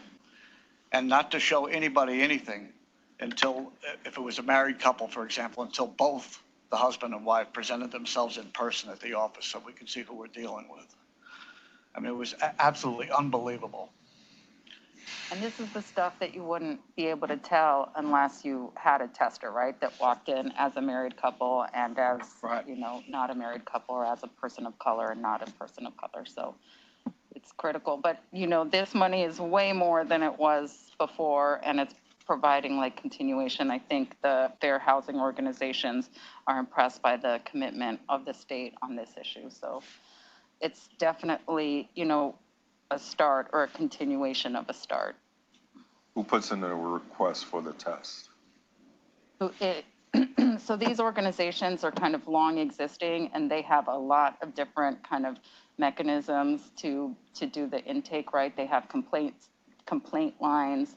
They themselves do kind of going around. Even some of our housing, you know, can be in, you know, there's no restrictions on where they can go. So if they hear whispers in the community, local electeds, whatever it is, they can go and do the testing there. Great. Thanks, Andrew. It's a really important work. Congratulations on the increase in funding, and, you know, and James will help you get even more funding in the future, because it's right. Yes. You want to scale it up. These organizations are really great and kind of do the work, started the work. Fair Housing Justice Center, you know, Home, CNY, just kind of the big. The description of the board materials was really helpful in terms of how it works. Great. Good job. Great. Thanks so much. Thank you.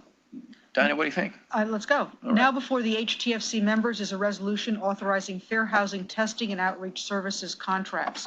Assuming the first and second previously entered for the HTFC board, all in favor, please say aye. Aye. Aye. The motion is carried and the resolution adopted.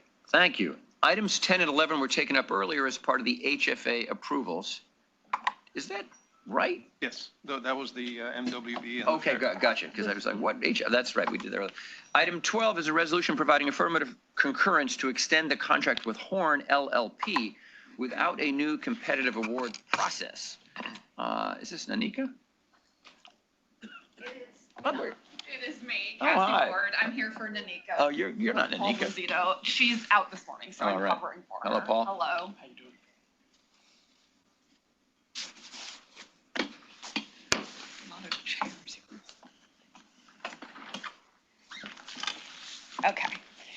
Hello. So, like I said, I'm Cassie Ward. I'm also in the legal department at GOSER/RHC with Nanika. So, Paul and I are here to seek a one-year extension without a competitive award process for Horn LLP. They were selected by GOSER to provide professional services related to tenant relocation. That was done through an RFP where Horn was the sole respondent. They were selected on a variety of criteria, and now we are seeking an extension. We feel that Horn has provided adequate services in support of our compliance with federal and state uniform relocation requirements. They've been successful in providing closeout documentation related to those relocation requirements across all housing programs. And I believe they've also provided tenant relocation services in relation to our infrastructure program projects. And those infrastructure program projects are nearing closure, and I believe that we only have a limited number of housing projects or homes that need these relocation services. And so in light of all of that, we feel that this extension is appropriate because the cost and the time it would take to do another solicitation and to onboard another vendor potentially outweighs the efficiencies of continuing this contract for a short defined period of time to just close out what we need to close out. So that is what we are seeking today. Paul, did you want to add anything? Yeah, I'll just add quickly that it's less than 15 homes. It's associated with some complexities of facilitating a buyout program in Sydney, New York. And in addition to this, Horn, amongst other firms, is pre-qualified with a current procurement to provide case management services as of 2019. So while this is 2017, they also were pre-qualified in 2019 to provide like-for-like services. So I have an abundance of caution because this is a 2017 task. We wanted to come to the board for it. Right, get them to completion. Yes. Exactly. Great. Yeah, I think it makes sense. Everybody are good? All right with this? I do have a question. Please. Sure. Which is, how long an extension are we looking at? 1 year extension. 1 year? 1 year. Really? You know, I don't know that we necessarily think it's going to take a year. I would, Paul, I defer to you on that, but it's. I shouldn't have said 1 year. I should, Yeah. but Yeah, 1 year, yeah. but I heard you say, for a limited period of time. Yeah, or yeah. And this Yeah. is a year is what the current contract is, right? I mean, I believe that those are also just the standard extension times for our contract. And I think, rather than committing to a date and then possibly having delays, that might be just strategic, but I'll defer to Paul. Absolutely. So it's a good question. So the reason why we're seeking 1 year is to be conservative. Tenant relocation is particularly hard. It's a limited tenant market in Sydney, New York, and that's why we're looking for the extension in the first place. We want to make sure that we have the capacity to provide the services for relocation to those tenants.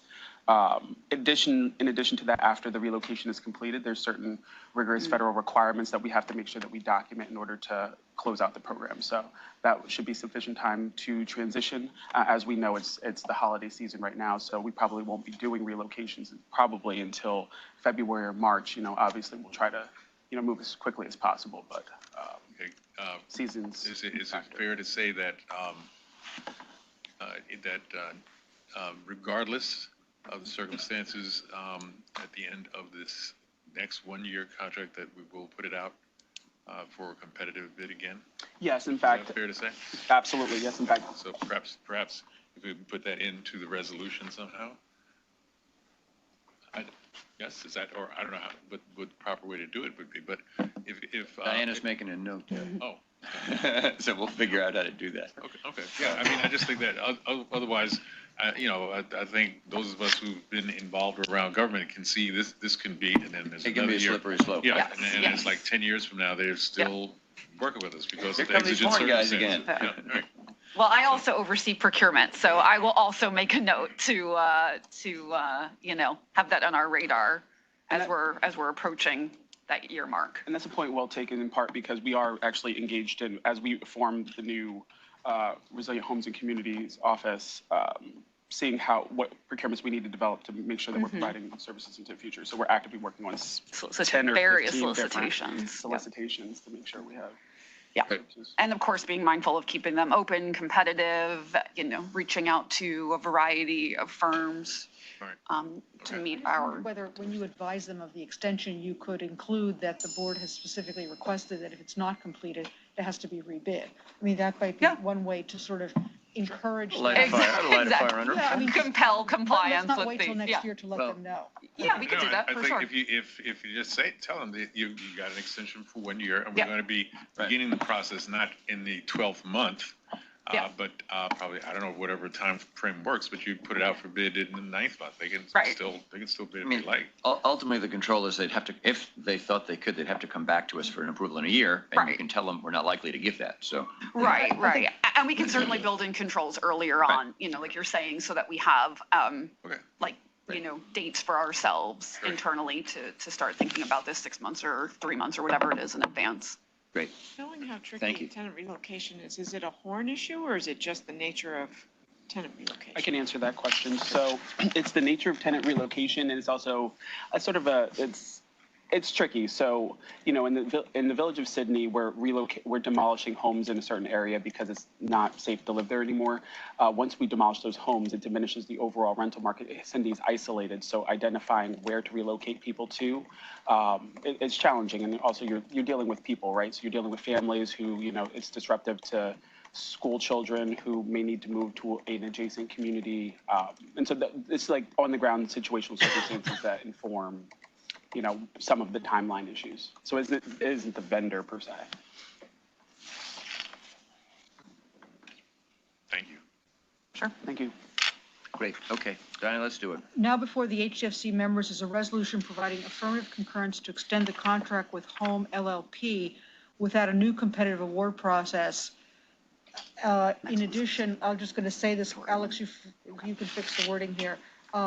And providing that if the contract is not completed within this 1 year extension, the contract will be rebid. And the applicant is going to be advised of that in connection with the one-year extension. Okay, assuming the first and second previously entered for the HTFC board, all in favor, please say aye. Aye. Aye. The motion is carried and the resolution adopted. One quick comment in thinking about this, especially the observation about kids being relocated to another school district. Assuming that that's not a geographical problem for the parents to deliver this kid to the original school district, is that a result of district requirements that the student live within the district? It actually varies by community. So yes, that is a possible issue. That might be something that we want to look, we might suggest the legislature look at legislatively to provide some flexibility around that. So if kids want to stay in their original school, they can during the period of relocation. I mean, I just looked it up, Dave. It's a town of 3,500 people in the middle of nowhere in Delaware County. Yeah. Sorry, no offense to people from Sydney, Delaware County. but in other words, to where I mean, it could be really disruptive. I mean, this is where you grew up. This could be, your generation. Like all of a sudden you're told you got to leave.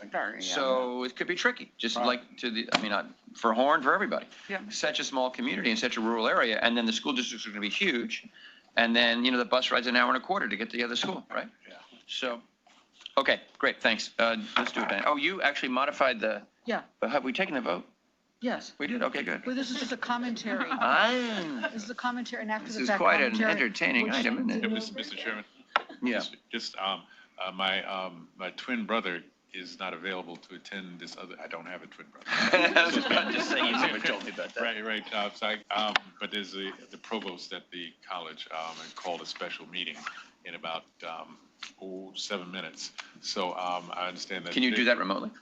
Thank goodness, yes. It's not under open meetings law. Right. How about that? Yes. So I'm going to have to depart, and our colleague here said she will put me someplace so I can just go Zoom and do that. But I did want to. It's been a pleasure meeting all of you so far, and happy holidays to you and to all the staff certainly and best wishes for the new year. And I look forward to a very successful 2023. But it's been a pleasure. Thank you so much. Thanks so much, Wallace. Happy holidays to you and your family. See you soon. I think the 26th of January. So. Yeah, see you next year. And see you next year, as they say. Absolutely. Well, good. So I think now we're going to do something around Item 13. the signatories, right? So yeah, item 13 is the designation of agents and authorized signatories. Thank you, Diana. And we're not going to ask Nanika to present this because she's not here. So yeah, onward. Let's keep going. Me again.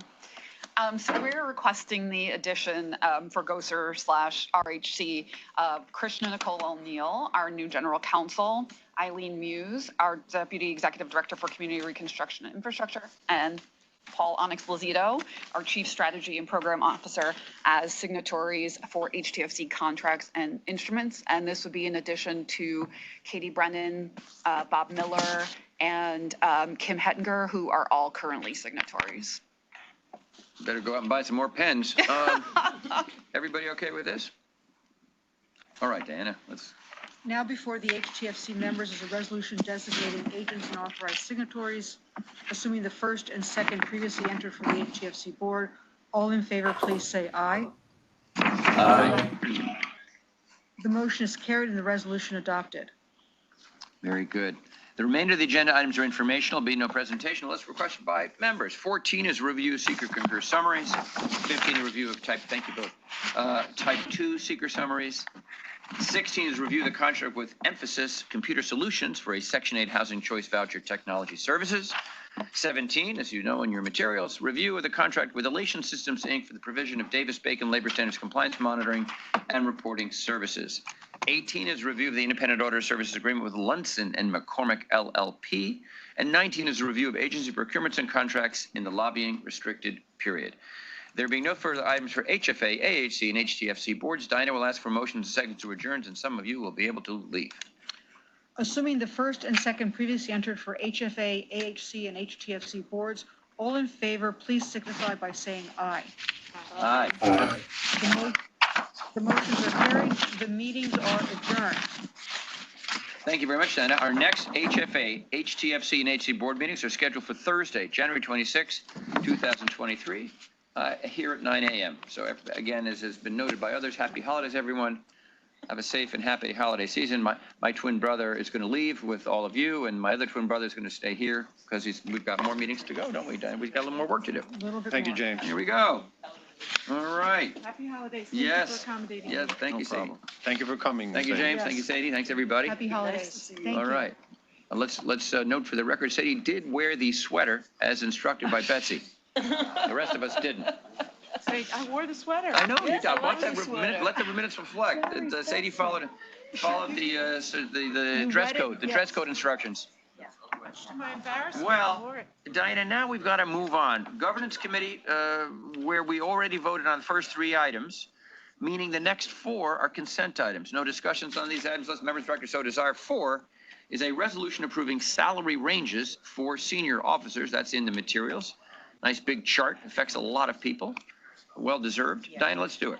Now before the SONYMA, HFA, AHC, MBBA, and TSFC committees are a resolution of the governance committees of the New York State Housing Finance Agency, State of New York Mortgage Agency, New York State Affordable Housing Corporation, State of New York Municipal Bond Bank Agency, and Tobacco Settlement Financing Corporation adopting salary ranges for senior officers.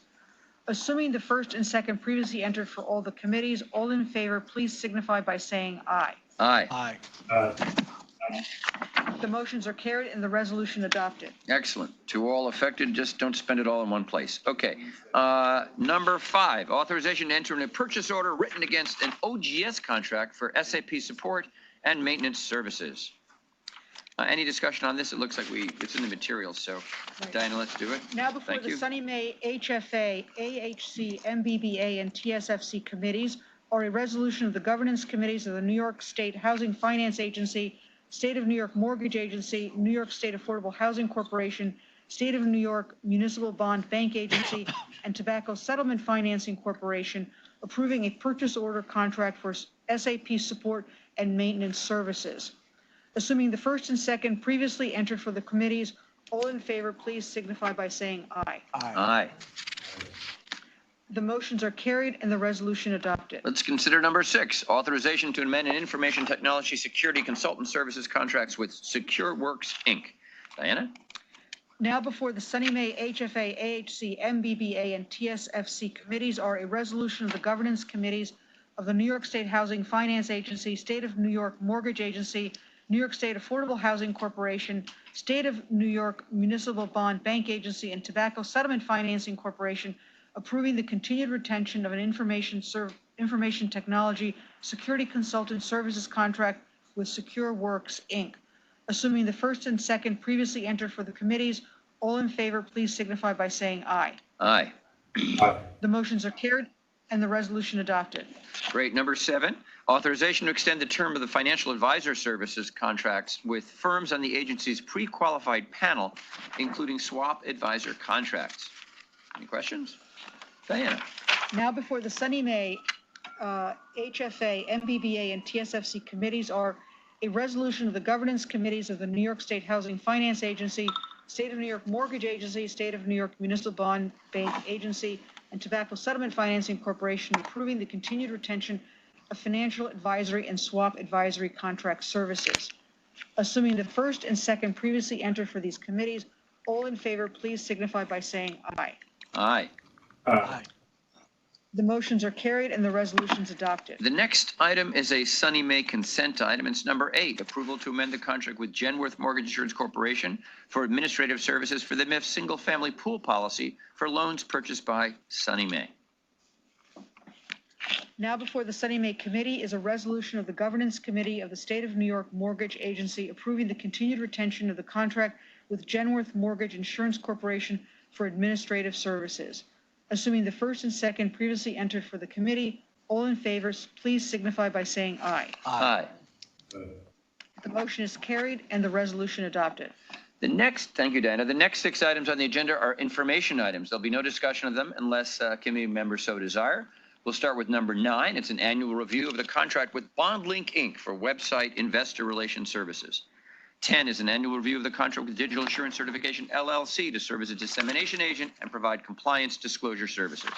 11 is a report on salary adjustments of our management confidential employees. 12 is the ethics report. 13 is the annual review of the contracts with CFX Incorporated and Kane Mitter Associates, bless you, Incorporated for computational analytic services. And 14 is an annual review of the multifamily computational advisory services contract that we have with Kane Mitter and Associates Incorporated. There's no unfinished business, so Diana will ask for motions and seconds, please, to adjourn the HFA, HTFC, SONYMA, AHC, MBBA, and TSFC members and directors committee meetings of today.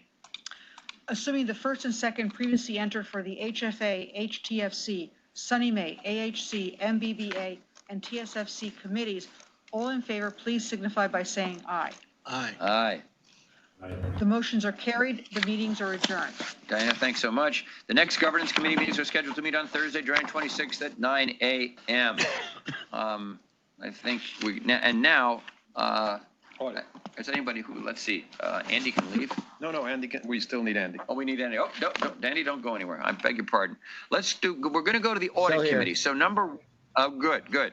Audit committee agenda, transcript of the committee meeting held back on September 8th shall be deemed approved unless Andy or others have corrections. That's the audit committee meeting of the 8th of September. And number 2, resolution approving internal audit's audit report on employee retention practices and management response. Now we're gonna, Hanim is gonna come and present this, I think. Very good. Another internal audit done by our all-star internal audit team led by Hanim Babayeva. Hi, everyone. Good morning. Good morning. This audit was planned. It was part of the internal audit plan for 2022. And the reason why it was planned because it was based on the risk-based approach, and employee retention risk is admitted for the industry in general and in particular for our organization.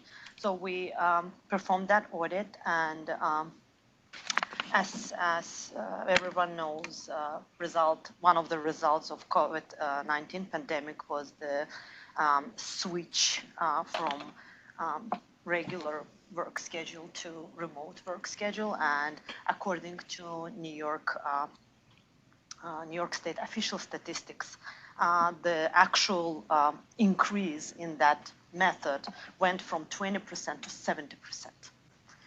70%.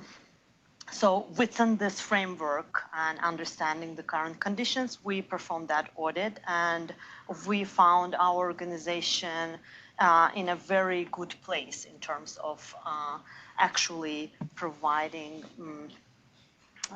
everything possible given the legislative framework and unions and etc.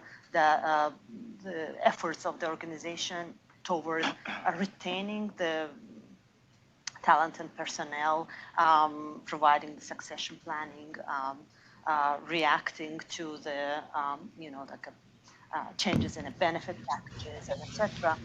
We found our organization in a good place. The controls were confirmed. At the same time, we recommended some best practices, and we recommended some changes in the areas like recruitment, hiring and benefits, salaries, evaluations and promotions, and trainings. And specifically, we recommended that policies and procedures around HR connected to the HR practices would be updated more regularly and communicated with more transparency with the employees, so there will not be any misinterpretations and etc. So and I would like to express my gratitude to the HR management and executive management who leads the HR, because it was one of the pleasant audits that was done. Yeah, so I'm grateful.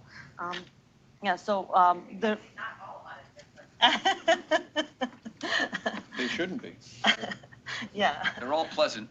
Sometimes we're auditing the wrong corners of the organization. With more than 20 years in audit, I can say that not every audit is usually pleasant. Yeah, but this one was pleasant because it was common effort. Right. We, together with the HR management, tried to find the solutions and practical recommendations. Not that we recommended something that was not possible to do, but together we found some solutions, and you can see it in the report and their respective responses. That's great. I don't know if you can answer this, but I bet Betsy can. I'm just curious, what is the policy for remote work now for New York State employees? Is there a maximum number of days per week, or how does it, what's the rule? I can answer for this particular organization. Yeah. It's up to 2 days Per week. Per week remote, Right. and 3 days in the office. Right. So Assuming that your manager approves it. assuming your manager approves it, and assuming your position enables it. Right. It's suggested you don't have to be present for your whatever you're. Right. But it's 40% of a 10-day pay period. Right. Got it. It's Yeah, just and curious. it's a great benefit, to be honest. Like through the grapevine or formally, I can confirm that it takes something that employees really Ask your appreciate. IT colleagues who think that they can do their job 4 or 5 days a week remotely, but not No, I would everybody. not Not ask everybody them. would be so sanguine. Good. That IT group is getting an award this afternoon, which enabled all of us to do this. Right. Right. It's hard to take Betsy so seriously with that sweater on. I keep looking at you and seeing the snowman. She has this very. All right. Thank you, Khani. Many questions about the audit of that was just described here, because if not, I think we should accept the report.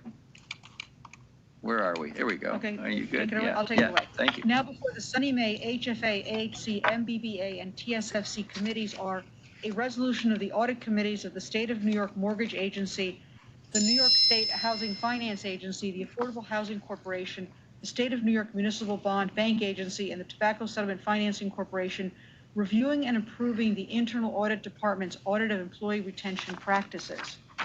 Assuming the first and second previously entered for the committees, all in favor, please signify by saying aye. Aye. Aye. The motions are carried and the resolution adopted. Great. Now we're going to have Hanim do a second presentation, I believe, which is this is a resolution approving internal audit, SONYMA service or bank audit of a bank in what's called Lakeshore Savings Bank, LSSB, and management response. This is an interesting story. Hanim? Yes, it is.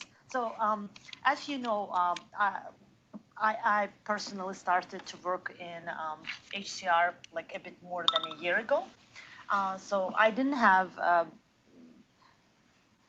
experience in doing servicer bank audits. So we selected one of the smallest servicer bank for SONYMA to perform the audit, both for training purposes and also doing it like first time with a new team under new leadership. So we selected a small community bank. The agreement between SONYMA operations and this bank exists from August 5, 1991. And the portfolio with this bank is about a bit more than $6.5 million. So it is considered, given our scope, it's been considered as a small community bank handling a small portion of our mortgage loans. So we picked them absolutely objectively, like without any like prejudice in advance. So randomly, I would say. Yeah, so we started the audit and we were impressed by the fact that regardless of the fact that bank is found sustainable from the financial standpoint, more or less from operational standpoint, but this small community bank recently was subject of cyber attack. And the way how they reacted and how they handled it was mostly appropriate.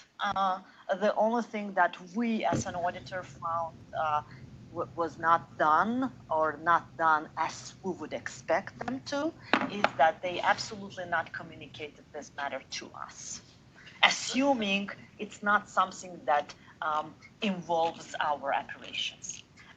To be honest, from the materials I read and also from the industry information, there is no such a scenario when after cyber attack, somebody can confirm to that organization that this is the limited number of information that was affected. Yeah, it's like no information beyond that, let's say, group of loans or group of clients were affected. Nobody can give that guarantee. So their assumption about that was not appropriate. We found it and we communicated it to bank. They very well accepted the fact.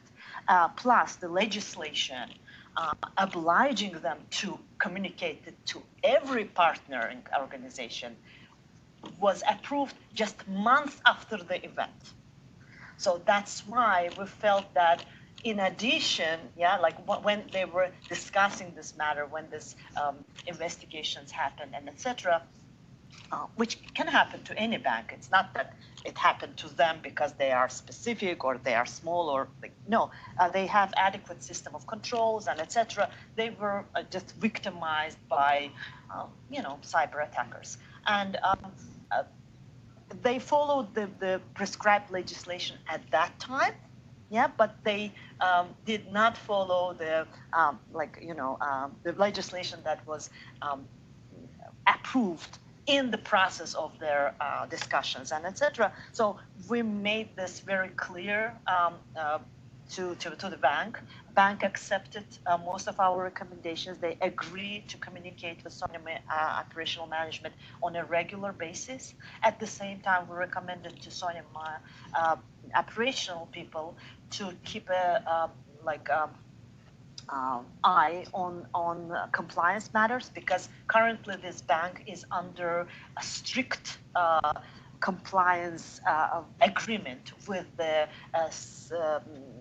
Office of Controller of Currency, which is considered to be a main regulator for the banks in the United States. And they have a huge list of compliance matters that they need to comply with within the strict amount of time. So that's why we are recommending SONYMA management to track these compliance matters and in 6 months or so decide about their future relationship with this particular bank. Communicate with them on a regular basis, so mutually. Yeah, so this was accepted, and I am asking for your approval for this report. Okay, thanks. Questions for Hanim on this? So we're going to keep an eye on this bank, right? Like, I'm not sure this is a story that ends well, right? It's a very small bank. You in the comments you say they have some issues with attracting executive leadership. I mean, it could be if they're. I don't know why no one's bought them yet. Unless their balance sheet's a mess. I mean, this is a ripe takeover for five. It's a bunch of upstate banks that acquire, starting with M&T, small banks like this. And that actually could be a good exit for us. But we have to keep an eye on this. Yeah. Don't you think? And that's part of the report. I think we're 6 months, and by June, I think, of 2023, we'll decide which way to go. Plus, we're doing intensified training for the folks there. Yeah. And I was at an event last night and spoke to a banker, a commercial real estate lender, but mostly in Queens. And he was reminding me just of the problem when loans reset at a much higher rate. If you've got your mortgage, I mean, it's an obvious point, but for a bank like this, when they have people coming in to refinance and the interest rate is doubling because they got a 3% loan and now that's going to go to 6 or 7 or 8, it doesn't work, right? And so it often doesn't work. And so then what do you do as the bank, right? And how does it affect capital requirements and things like that? So for these small banks in this environment, I think there's a precarious position, I'm sure. The guy I was talking to was at a big bank, and he was worried about it. Okay, thanks, honey. Any other questions or comments? Let's keep an eye on this one. Diana, let's make it happen. Now before the SONYMA committee is a resolution of the State of New York Mortgage Agency Audit Committee reviewing and approving servicer audit of Lakeshore Savings Bank. Assuming the first and second previously entered for the committee, all in favor, please signify by saying aye. Aye. The motion is carried and the resolution adopted. Terrific. Thank you. Thanks, Honey. There's no unfinished business, so Diana will ask for motion seconds to adjourn the HFA, AHC, SONYMA, MBBA, and TSFC audit committee meetings, as well as the MBBA and TFC meetings. Assuming the first and second previously entered for the HFA, AHC, SONYMA, MBBA, and TSFC committees, and for MBBA and TSFC, all in favor, please signify by saying aye. Aye. Aye. The motions are carried. The meetings are adjourned. All right. We're almost there, Joyce. Now I think I can say goodbye to Andy, right? Yes. Andy, have a great holiday. about Don't the take board? off that sweater. You just keep wearing that Wait a sweater minute, until you have. Isn't there a board meeting? On January 26th, right? Yes. Yeah. Oh, so we are done. I'm sorry. Okay. Well, Hey, you can happy stick holidays. around. Merry Christmas to everybody. You're welcome to stay, my friend. You're Take care. welcome to stay, but MBBA and TFC are done. Thanks, Andy. Take care. We're Go done. Bills. All right. Take care. Go Bills. Go Jets. Go everybody. Merry Christmas. Fine. Happy holidays. All righty. You too. We're going to move on to the SONYMA items of the board agenda, starting the Mortgage Insurance Committee items. Now, I have a question, sort of point of order for Diana and, well, we got Mike involved in this too, and Alex, which is there any way, in the interest of time, because I also have to get out of here and get to LaGuardia for something, that we can bundle the, Mike's items and sort of do an action where we approve them as a group rather than do them one by one. And I only say that only on the condition that my fellow members and directors would be okay with that. Because if you have questions about individual project and want to dig into an individual project, this is the time to do it. But otherwise, I would propose that. Why don't we do them all and then we can do all the questions that, well, whatever. However you think is. I understand your concern. Mike and I, last thing I want to do is take the microphone away from you because your presentations are always really helpful and fun, but it's 11:20 or something like that. Okay. And Ruth Ann, we lost Ruth Ann a little while ago. She texted me. She walked into the cabinet meeting. She's no longer, well, she wasn't able to vote today anyway, but She could have voted, but she didn't come for quorum. She didn't come for quorum. Thank you. Oh, look at Andy's umbrella. Look at it. All All right. right. It's raining. Matches the sweater. This is state office in Buffalo. It rains in the state office in Buffalo. That's a problem. The old state office building downtown Buffalo. Yeah, really. It's pouring out. Ah. Better than snow, right? Find them all. Okay. Yeah, I guess. How many do you have? He's got. We've got Beck Street, Andrews Avenue, Four new loans and the one health one in amendment. Park Place in Brooklyn, and then the Greenberg project. It's 5, right? Too bad Professor Ford isn't here because a lot of these projects are in the city now. Yes. He only gets Yes. to see the outside stuff. Yes. Right. And the one in Greenberg would have made him happy. Mm. Okay, so the first one is approval of an amendment to increase the perm loan amount for 346 Bergen Street in Brooklyn. And this comprises an increase of $1,188,000 to a $5,312,000 loan approved in June of 2016 for a new loan amount of $6,500,000. And it funded the rehab of 23 affordable units, 13 of which house tenants who were referred by HPD's Homeless Placement Services Unit. And these tenants were provided Section 8 vouchers. The borrower's equity will also increase from $863,000 to $1,155,000. And the insured loan amount is $283,000 per unit. Great. Why don't you present all of them? So the next one is approval of permanent mortgage insurance for 664-672 Beck Street in Bronx County. And this comprises the substantial rehab of 2 adjacent buildings with 84 low-income units. It's a very heavily subsidized project. There's a $20 million HPD participating loan program loan, and there's a 40-year Article 11 full real estate tax exemptions. It's owned by Beck Street Housing Development Fund Company. So it's not, even though the tenants own the building, it's not a co-op, it's an HTFC. The insured loan amount is $43,000 per unit, which equals 15% of the project's total development cost of $290,000 per unit. The next item on the agenda is approval of permanent mortgage insurance for 2803 Andrews Avenue in the Bronx. And this comprises the rehab of 30 supportive housing units. The project involves conversion of a homeless shelter to permanent, affordable, supportable rental housing for survivors of domestic violence. And rents will be set by the New York State Office of Temporary and Disability Housing through a regulatory agreement.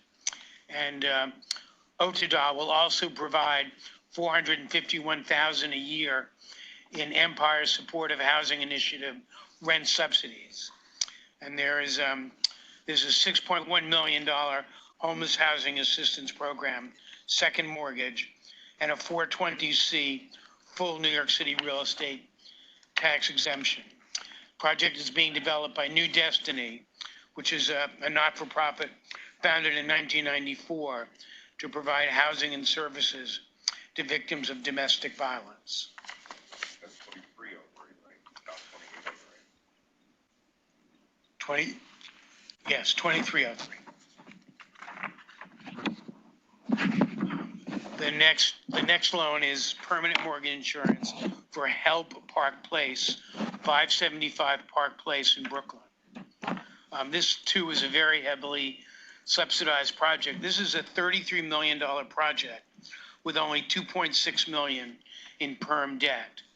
There's a $5.5 million housing trust fund loan, a $3.1 million homeless housing assistance program loan, a $2 million community investment fund loan, and a $1.7 million federal housing trust fund loan. And there's a full 420C full real estate tax exemption. Project is being developed by Help USA, which was founded more than 30 years ago and has experience in the financing, development, and management of affordable housing. The project will be managed by Help Property Management Company. The insured loan amount is $59,000 per unit, which equals only 8% of the project's total development cost of $746,000 per unit. And last but not least is permanent mortgage insurance for Dromore Road Apartments, 1 Dromore Road in Greenberg. And this comprises construction of 45 low-income units. And this is also a pretty heavily subsidized project. There's a $5.3 million housing trust fund loan, and there's a $3.8 million Westchester County land acquisition grant. There's a 30-year pilot with Westchester County IDA. The building will be fully electrified with built to passive house standards, including rooftop solar panels and geothermal heating and cooling. The project is located on Dromore Road, just off Central Park Avenue. And it's bordered by a condominium development, a convent, and the Greenberg Nature Center. It's being developed by William Balter and Ron Molis, two experienced and well-regarded developers of affordable housing. The insured loan amount is, $100,000 per unit, which equals 15% of the project's total development cost of $658,000 per unit. Mike, thank you. Thanks for doing all of them together. Sure. The HELP project in Brooklyn is really just straight up affordable housing, not any kind of supportive housing, right? In other words, HELP sometimes does a supportive housing, you know, for formerly homeless or. That's not a big. It's not. I think it's just. It's a great project. It was item 11. Yeah. No, I just noticed that it didn't. No, there's no ESHI contract. Right. That's what I'm saying. There's no ESHI contract. No. Well, they put it all together without that, so fine. Any questions for Mike about any of these 5 projects and the actions that he needs us to take to move them forward? Well, Diana, I don't know. How do we can we make an omnibus resolution? Yeah, I think now before SONYMA Mortgage Insurance Committee are 5 resolutions that were transmitted in connection with the 5 items previously described by Mr. Friedman. Assuming the first and second previously entered for the mortgage insurance company. Committee. For the mortgage insurance committee, all in favor of the 5 items and the 5 resolutions, please say aye. Aye. Aye. Aye. The motion is carried and the resolutions, all 5, are adopted. Good, thank you. Great. Thank you, Mike. Happy holidays. Diana, we've got a couple more things to do. The next 2 are SONYMA items. 13 is a resolution authorizing a 1-year extension to the mortgage insurance fund pool insurance policy for SONYMA the SONYMA single family program. And Mike is going to do this. Yes. Good morning, Mr. Chairman. Good morning, everyone. Nice to see you. Yes, good to see you as well. Not seen you in a while. Thank you, yes. Yes, I'm here to present and request that the board approve a resolution increasing and extending the mortgage insurance fund's pool policy number 0310255 for SONYMA single-family programs. As the pool insurer for the State of New York Mortgage Agency, the mortgage insurance funds provides the pool insurance required by Moody's Investor Service, which rates SONYMA's bonds. So Moody's requires a pool policy that covers losses that are incurred as a result of mortgage loan defaults and the sales of foreclosed properties up to an aggregate loss amount which is equal to 4% of the original principal amount of the loans covered under the policy. On December 13, 2018, the directors approved the issuance of the MIS pool policy 0310255 in the face amount of $500 million to insure mortgage loans that were purchased with the proceeds generated from SONYMA bonds and other source of funds that SONYMA determined during the period of January 1st through December 31st, 2019, with an annual premium of 5 basis points computed on the unpaid principal balance of the insured mortgage loans. Subsequently, each year, the directors have approved extensions and increases to the policy. And most recently, in December of 2021, the directors approved a resolution increasing the face value of the policy to $1.5 billion and extending the policy to cover loans during the period January 1 through December 31, 2022. To date, the SONYMA single-family program has purchased loans which are insured and to be insured under the policy in an aggregate amount of $1.28 billion with a remaining capacity of $170 million and anticipates that an additional $400 million will be needed to cover loans reserved in the coming years. So accordingly, the directors are requested to increase the face value of the policy by $400 million to $1.85 billion and extend the policy to cover loans during the period January 1 through December 31, 2023. All right, Mike, thank you.